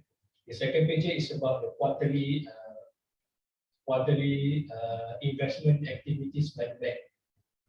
What funds, investment fund by the public bank. So the reason I already mentioned to you before why I chose conventional bank is I would like to learn about Islamic products. No, I would like to learn about the economics outside, not finance. So that's why I choose the position. So quarterly, I will get this kind of report, so I can read, I can analyze myself. And this is my manager. Manager is an Indian. It's very nice. It's from Kelantan actually, but he able to speak Kelantan very well. And he able to speak Tamil very well also. Very, very nice fella. And then we have that one is one of the presentation we have bi-weekly meeting to discuss about the current market, something like that. And then one is my senior, he's Chinese, she's Chinese, so they kind of meeting for market meeting. So, but I would like to beware. I would like to beware to you guys about working in professional when you deal with riba. Actually, riba is a huge sin in Islam. Right? That's why I mentioned to you before. You should know what's your reason why you still want to go at that place. And you need to prove to your God that, right? So for me, I already told my God something like that. I pray to God that I only be there just to learn some of the things that I need to learn, and I go out. So that's what I'm doing. So that's what I'm doing. And then after that, I move out and I carry out the lesson I have from here. It's when lots of them are good lessons. Negative lesson, yeah, I put aside. We see when annual grand dinner, you see lots of people, you know, because it is 80% and non-Muslim, 70%. 70%. So annual grand dinner, you know, people mingle a lot and everything. So don't copy that. But for me, I just took what a good thing from it. And then afterwards, I think when enough is enough. I just apply for another job. How to apply another job? That's why you need to be ready. Have your skills on this, know how to update your resume, know how to apply to a position, how to apply. Next. And this is with Joseph Binion for 3 months, it's only 3 months contract. I was familiar for National Household Survey, something like that. So this is me. So I'm the one near the right shirt. Okay. I'm very lucky because we don't need to, then COVID happened. So we don't need to go to the field. So we got paid for first month, and then we don't need to go to the field. So I don't know how to say. I feel like it's kind of unjust to people's money, but then what to do because COVID happened. Then all the surveys being postponed, and we already got paid. It's not like we have to pay back. Kind of very weird. They allow them, so we don't need to do any field work. We just got paid, but then we need to do a field work. And the national survey is done through online. So it's a good thing. So I think the task much easier for us now. But I learned a lot in terms of statistical definition of the when we collecting data. And then this is the one is not browser. This is when I become RA research assistant with some of the lectures online. You see the Prof. Suhaimi, Prof. Garut Azmi also. When we work together with UNDP Malaysia in order to spread the SDG and to implement it in the EPU. So I travel a lot. Alhamdulillah, I managed to go to Sabah, not Sarawak, Penang, JB, and also to Putrajaya. So we have this kind of meeting with the EPU and also the UNDP Malaysia. And it's a good thing because SDG, like I mentioned to you, is closer to what Islamic economy is teaching us. It's more comprehensive. You care about environment, you care about social well-being, you care about disparity about income, you care about health for people, of people. So it's way better compared to only discuss about SDG, only discuss about GDP, FDI only, and then investment only, and then capital only, employment only. That doesn't really give a comprehensive statistics about your well-being. Right? Let's say unemployment is reduced to 3.3%. So does it mean suddenly now you become better now? Like you still have a problem, right? You still worry about how you work, how you can work outside the competitive market and everything. But they only talk about unemployment already reduced to 3%. So it doesn't give you kind of sakit hati. What yeah. Because that's the only thing in this kind. At least in SDG it's more comprehensive. Yes. Oh, this one is risk capital news. It is an SME before. This one I will interview with MP Johor. Sorry? Yeah, Dato' Malik Nordin, yes. And then, okay, next. But sadly, that capital is not around anymore because there is some issues with the administration. So I think they changed the company to different perspective. So it's kind of sad because actually the intention is to have the kind of the age, you know the age, right? The news, but in Malay. So it's a good effort, and I really like to work there because even you get support from Dr. Mahathir and Tun Naib.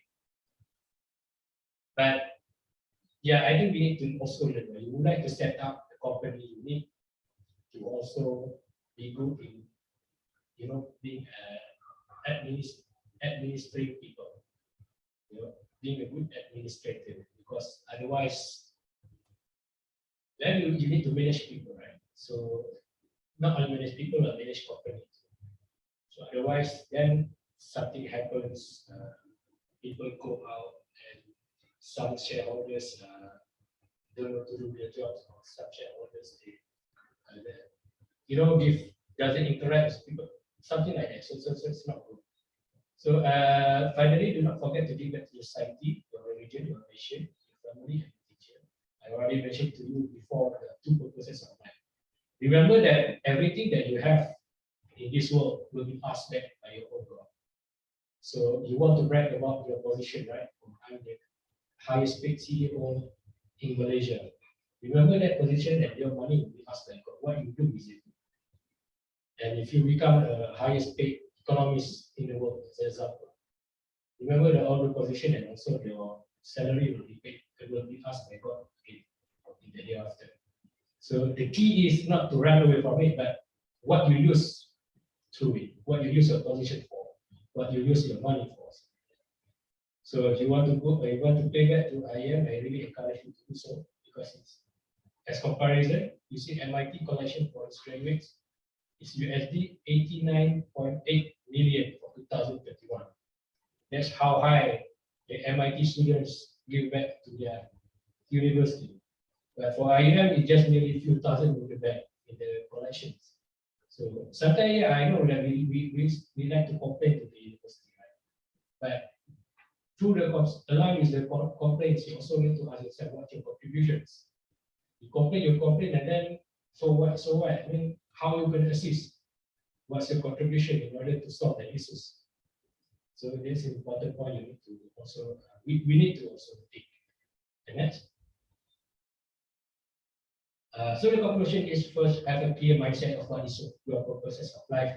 Do not live like some others who only care about self-achievements. Some of our graduates like that, so I don't like it.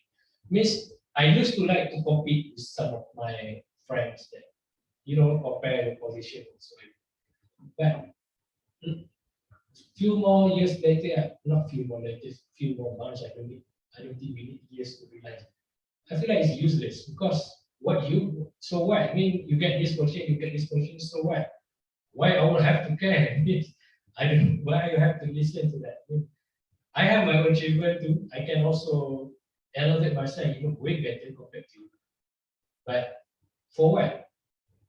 Let's say if I brag to you guys, I'm the richest, highest paid economist in the Southeast Asia. So what's your reaction? Right, you don't care, right? So what, right? You don't care what you want to tell me, you want to share your knowledge or what, right? That's the reason. The only thing people would like to care about others is because you also, because others also care about you. But then you need to care also to others. So you cannot blame, or why people don't care about me, why people be so self-interested, why manager being so selfish. Because everybody think that way. So you need to change. You need to change the perceptions. You need to change the way the toxic culture that some people practice. Even some of our graduates, like they're bragging about we get this job, we got this job in this company. And then so what? You contribute to your university, or you contribute back to your society or region. So why would I have to care? I don't care. You can get any position. I can also get the positions. So, but I don't want to choose that path because I don't care.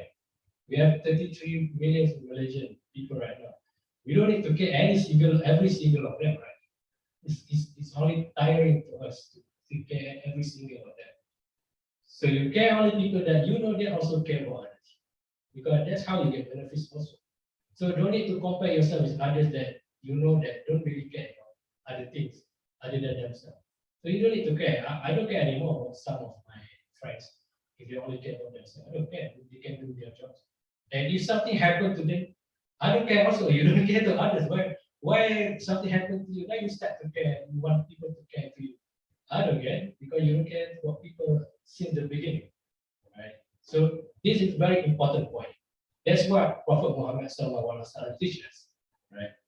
He teaches us to care about others. And if that people does not care about others, he will comment and criticize that people. Because you need to. Because if you want to get cared by others, you need to care about others. That's how a good society works. Otherwise, people that practice the same thing, and you just carry out the same cycle.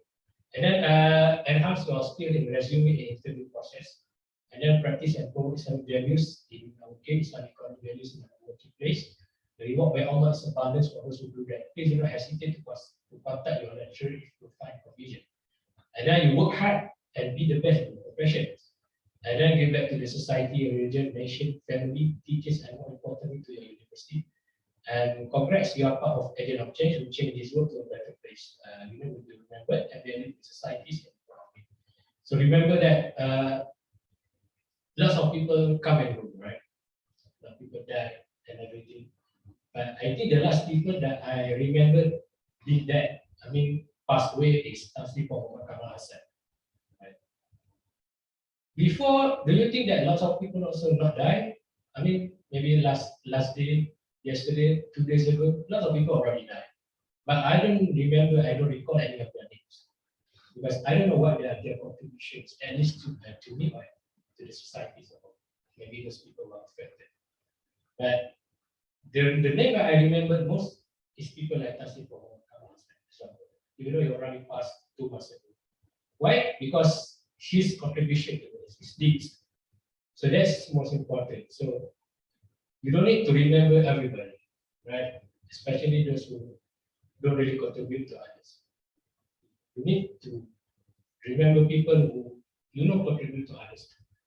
Because that people is the what we call the pearl in the community, right?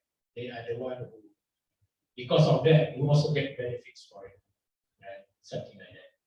So that's an important lesson that I also need to practice because sometimes I feel tiring to care about everybody. So I feel like I don't need to care to everybody. I need to only care to people who I know also care for others, right? Because otherwise, why would I, right?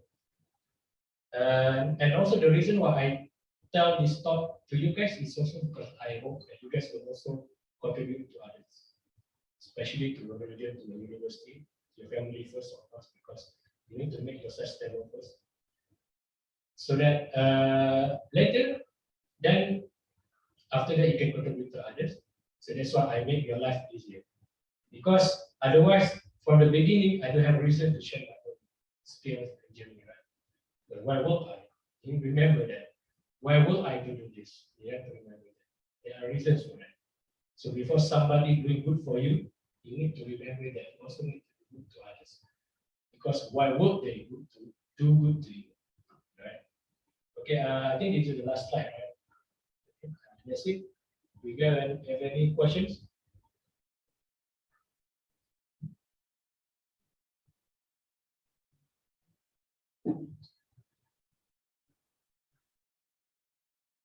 Yeah, in the chat.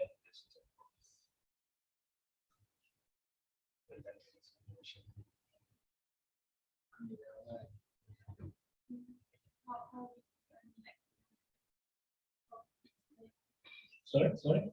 How are we like push right from the university are going to compete with overseas graduates? Oh, And because I think we can say that we did the Islamic course that we do, but then I have few friends abroad, and they also have the kind of the economist background. They also have the awareness about the Islamization.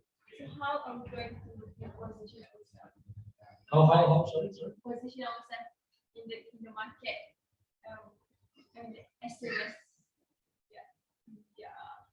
as them. Okay, you have two questions, right?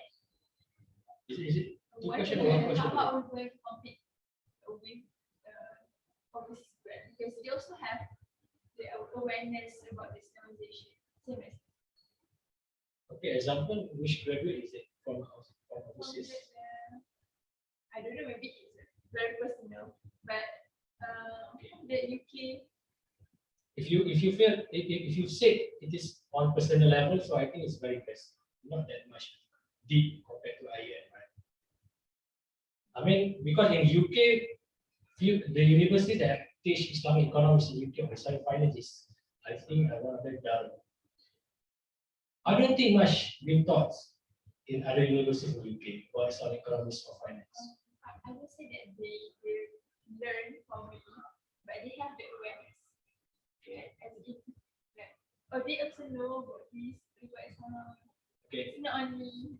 So your question is how you want to position yourself between these graduates. Position it means how you position in terms of us getting a job. Okay. So that's my answer. I just told you that.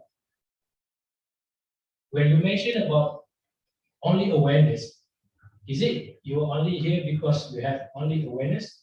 I think you get more than that, right? So yeah, that's one of your advantage. If this is in case if you want to apply job related to those kind of knowledge that related to Islamic economics and finance. So in terms of if you want to apply in Islamic banks, for example, compared to graduates from overseas that don't have that kind of Islamic economics and finance in their curriculum, actually you have a way upper advantage for it. Because in my experience and based on my observations, lots of our young graduates we employed in Islamic banks.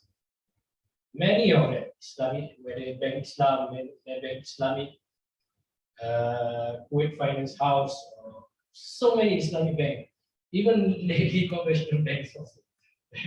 That's a critic Islam means how far you would like to have in your convention.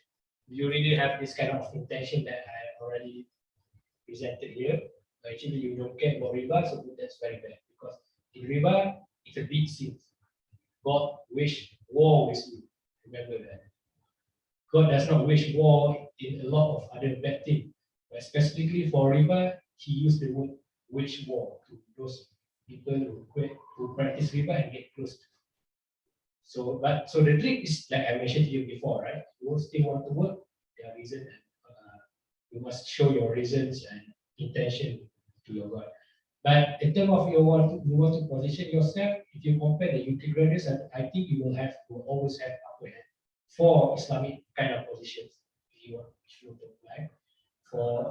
for as compared to Middle East graduates like Jordan, they have good Islamic economics curriculum over there. I think Ahmed, right? So yeah, you need to compete. Some of them, they want people who can speak Arabic. So usually the Middle East, they have upper advantage. But in the position, they need people who also master some of the modern finance and modern economics. You have upper advantage because that's what IAN has provided to you. So before you get to your interview, you need to know what they would like to ask.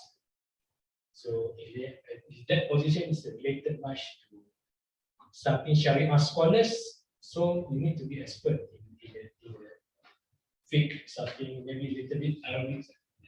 If your position is only as financial or bankers, Islamic bankers, whatsoever, so you have upper advantage for that. Is it answering? But this is for Islamic careers, Islamic-based careers or positions. If in terms of modern position, modern economics, modern finance positions, yes, you need to compete. So some of them, the position are given upper hand to those from overseas, especially good universities like LSE or UCL. So, but some of them they still open for you. So when you apply, just try. When you would like to send your resume, just apply to everywhere. If they accept your resume, so it means they want you. But now you are not in the next process. They want to test during your interview and during your maybe if there is test for that. So you need to sit for the test. So then just prepare yourself then. That's it. But the first step is always have a good resume. That's the first step. Because that's the first gate that they will evaluate you. So if the first step you already know, even though you are a good graduate, you are from Harvard, right? But your resume is so messy. That if I am the employer, in fact, I don't want to read your resume. So you already lost the first part, the first level. Even though you are from Harvard, I don't care because I already get a picture that you must be a messy person. So I would like to see a person that can ease my job, not my job become messy and more works to be done by me. So I don't want that kind of employee in my firm. So resume is super important. I think I don't have time to teach you about resume, but resume starts. You can look at the job street if you want to have a professional resume. Look at the job street. They teach you a lot, a lot of beneficial things. And the reason why job street is number one place for you to refer is because they survey the employees.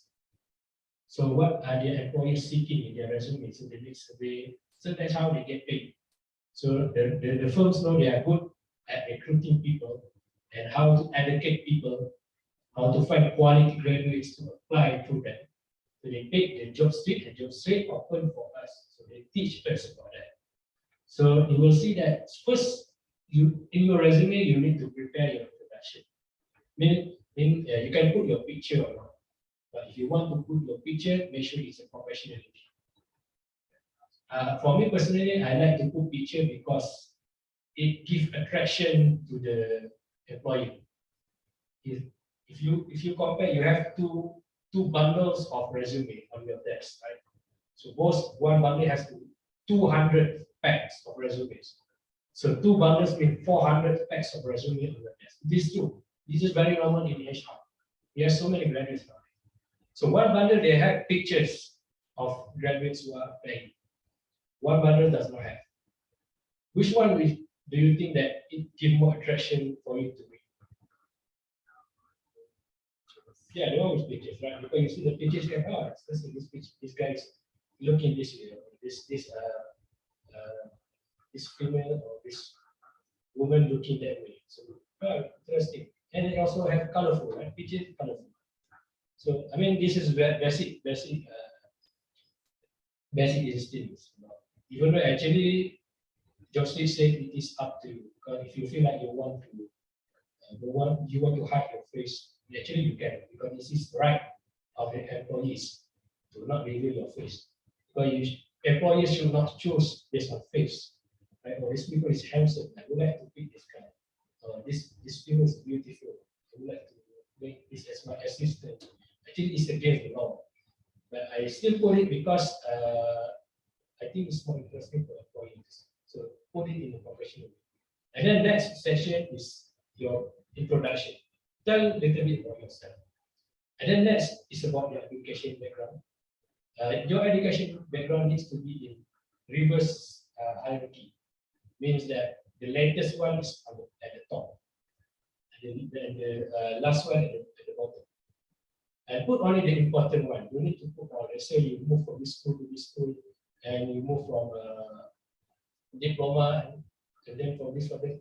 Just put the important one. If you think university is more important than your diploma, then just put the university. And your primary school, if you think no achievement in primary school, need to. Secondary school, I still put because I have good achievement in my SPM. That's why I put in my secondary school. If you don't want to put, you think that there is no much achievement, you need to push. Just put your university, maybe your diploma, something like that, and put. If you have achievement, put at the side your achievement, CGPA or something. If you have no CGPA, maybe 3.3 below. 3.3, maybe 3.0 below. You don't need to put. For me, I don't put because it's below 3.5, so I don't think it's very important. So I put my achievement on the curriculum side, and also I mentioned in the last part, I also get JPA, so I think that person will understand.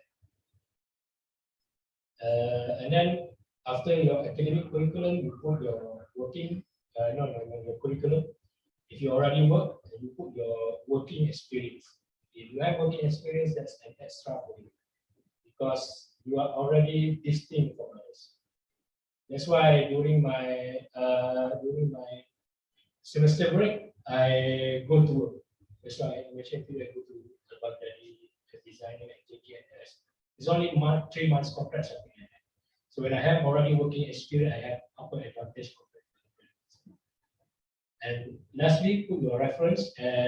Reference you need to tell your referees before, because otherwise they call the referees and they don't know that you put their names on that resume.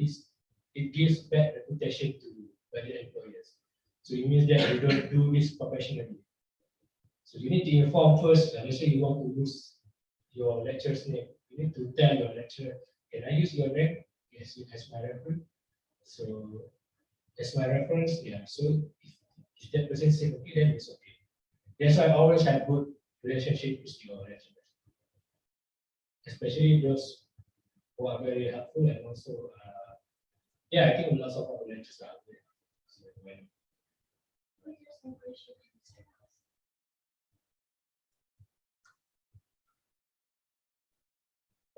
any company that you recommend for internship in Islamic economics field? I work at YAPIM, Yayasan Pembangunan Ekonomi Islam Malaysia. Maybe you can choose internship. I'm not because I don't focus much on internship. My presentation does not focus much on internship. So, if based on my experience, I have gone to YAPIM, and I think it's good place. Maybe other places are like Islamic banks, maybe. But the same thing, like I mentioned to you before, on when you go to work, you don't always need to only choose the Islamic base of any institutions. Let's say if you want to choose to have internship at DOSEN, Department of Statistics Malaysia, just go for it. You will learn a lot. You don't need, but because there is not much Islamic-based institutions outside. But if you still would like to know my answers, what are the Islamic economics institutions at the work outside? So my answers are like YAPIM, and then we have Zakat, Wakaf, we have Islamic banks. We also have, another one is Bursa Malaysia. Bursa Malaysia also have the Sharia part. So you can, if you apply, but Bursa of course need a little bit higher qualification, but you can try, why not? And then we also have, I think EPU is also good. And then Islamic economic field. So I think that's it. maybe not that much. Maybe NGOs, I don't know. Maybe Unriva, I'm not sure. But yeah, you can try explore more. But because I think compared to my years, I think right now we have more institutions and working places related to Islamic economics.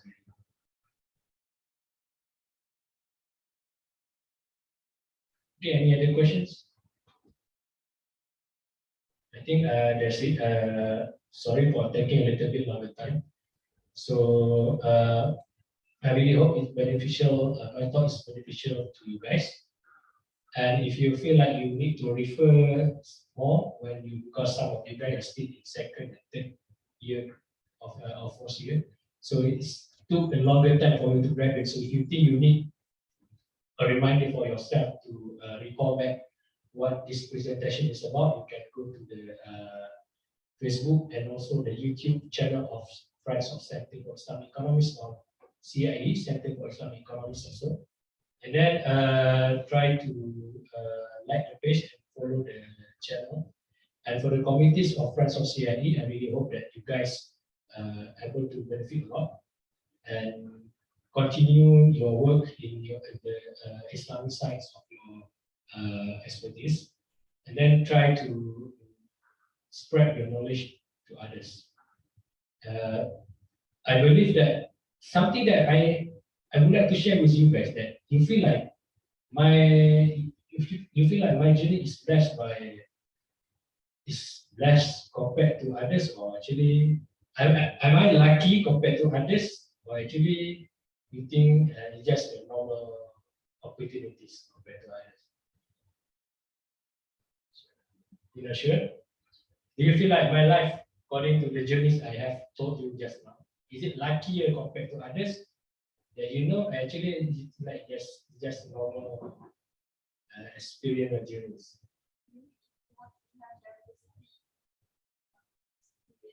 Okay. But if someone wanted to maybe it's not your part. Oh, okay. But do you feel like my journey is luckier compared to others? I mean, some people find it's hard to find job, it's hard to get sponsorship, it's hard to get scholarship, it's hard to. So you think yes? Is it the answer? I mean, how many of you guys get scholarships? You get? Is that? You don't get? Okay. I get, but I refuse. Oh, what scholarship? Why you refuse? Because they have like some more and you have to repay a certain amount. Yeah, you have to repay, right? Yeah. That's very unlucky for the later generation, because it's now become loan, right? It's not really scholarship. Okay, but others, do you get this message? So, inshallah, so yeah, I think, I don't know about you guys, but yeah, I think I get the answer yes from you, right? Okay, you say yes or not? You say yes? For me, you have great career because you follow your principle. Okay. Don't worry about the forward. No, I mean in terms of luckier or not. Yeah. Yes. Okay. So do you think I think my life is luckier? Yes. So you think yeah. Okay. So yeah, personally I think yeah, means yeah, because we need to become grateful to God, right? So when I look back, I feel like my life is lucky because it's easy for me to transfer from this job to another job. And my resume, alhamdulillah, got accepted and everything. And then I also, alhamdulillah, got all my years got scholarships. I left during my masters. My first 3 semesters in my masters, I need to work hard by my own. That's why I set up my company and get profit from that, and then do my masters. Only the final semester I got a sponsorship. Alhamdulillah, I still get at least, right? And then so it kind of cover a little bit my hard work the previous 3 semesters. But it's still 3 semesters I need to work by my own. But I would rather say in general, I'm very lucky, and I try to find the reasons for that. I think that we need to believe in your own God, right? We always feel like, oh, if I transfer my job, then how I'm going to sustain myself, right? So I also think that way. But actually, through my life, I feel like God want to tell me that, and God want to tell us that He's the sustainer for all of us. So if you think that's the right way to do, don't worry, God is you, and He will give you a lot along the way. Trust me. Because right now I'm at my age, Alhamdulillah, I go travel all the. I never expected that I will go in 3 months. I'm going to Penang. I'm going to Putrajaya. I'm going to Sarawak. I have gone to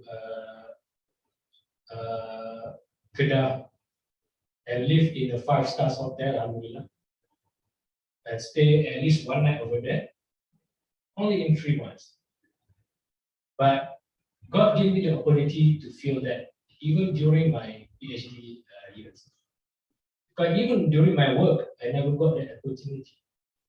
But then I leave my work, my past firm, then I moved, and then I got more opportunities for that.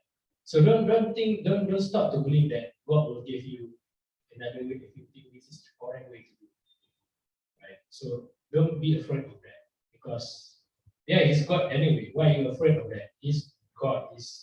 He's the one who made everything. He's the one who planned everything. He's the one who made these rules. He's the one who can change the rule. So you think by doing this suddenly make your life worse?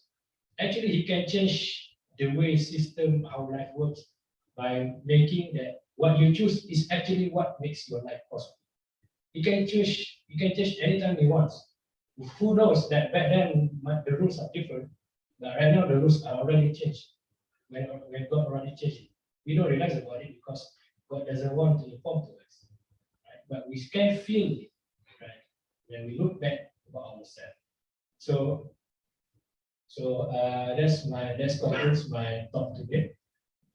Assalamualaikum warahmatullahi wabarakatuh.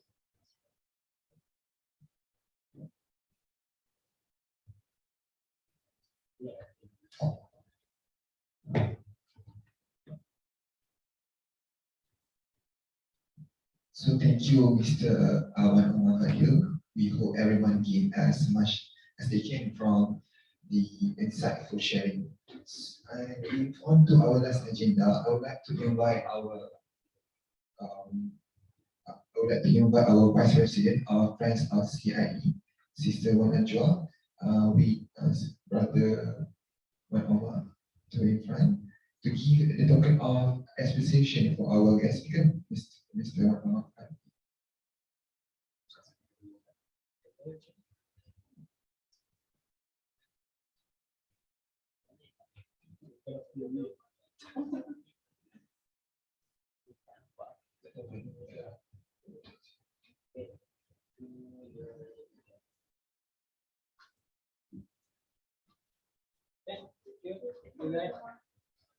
Again, thank you everyone for listening our event with your presence. We truly appreciate it.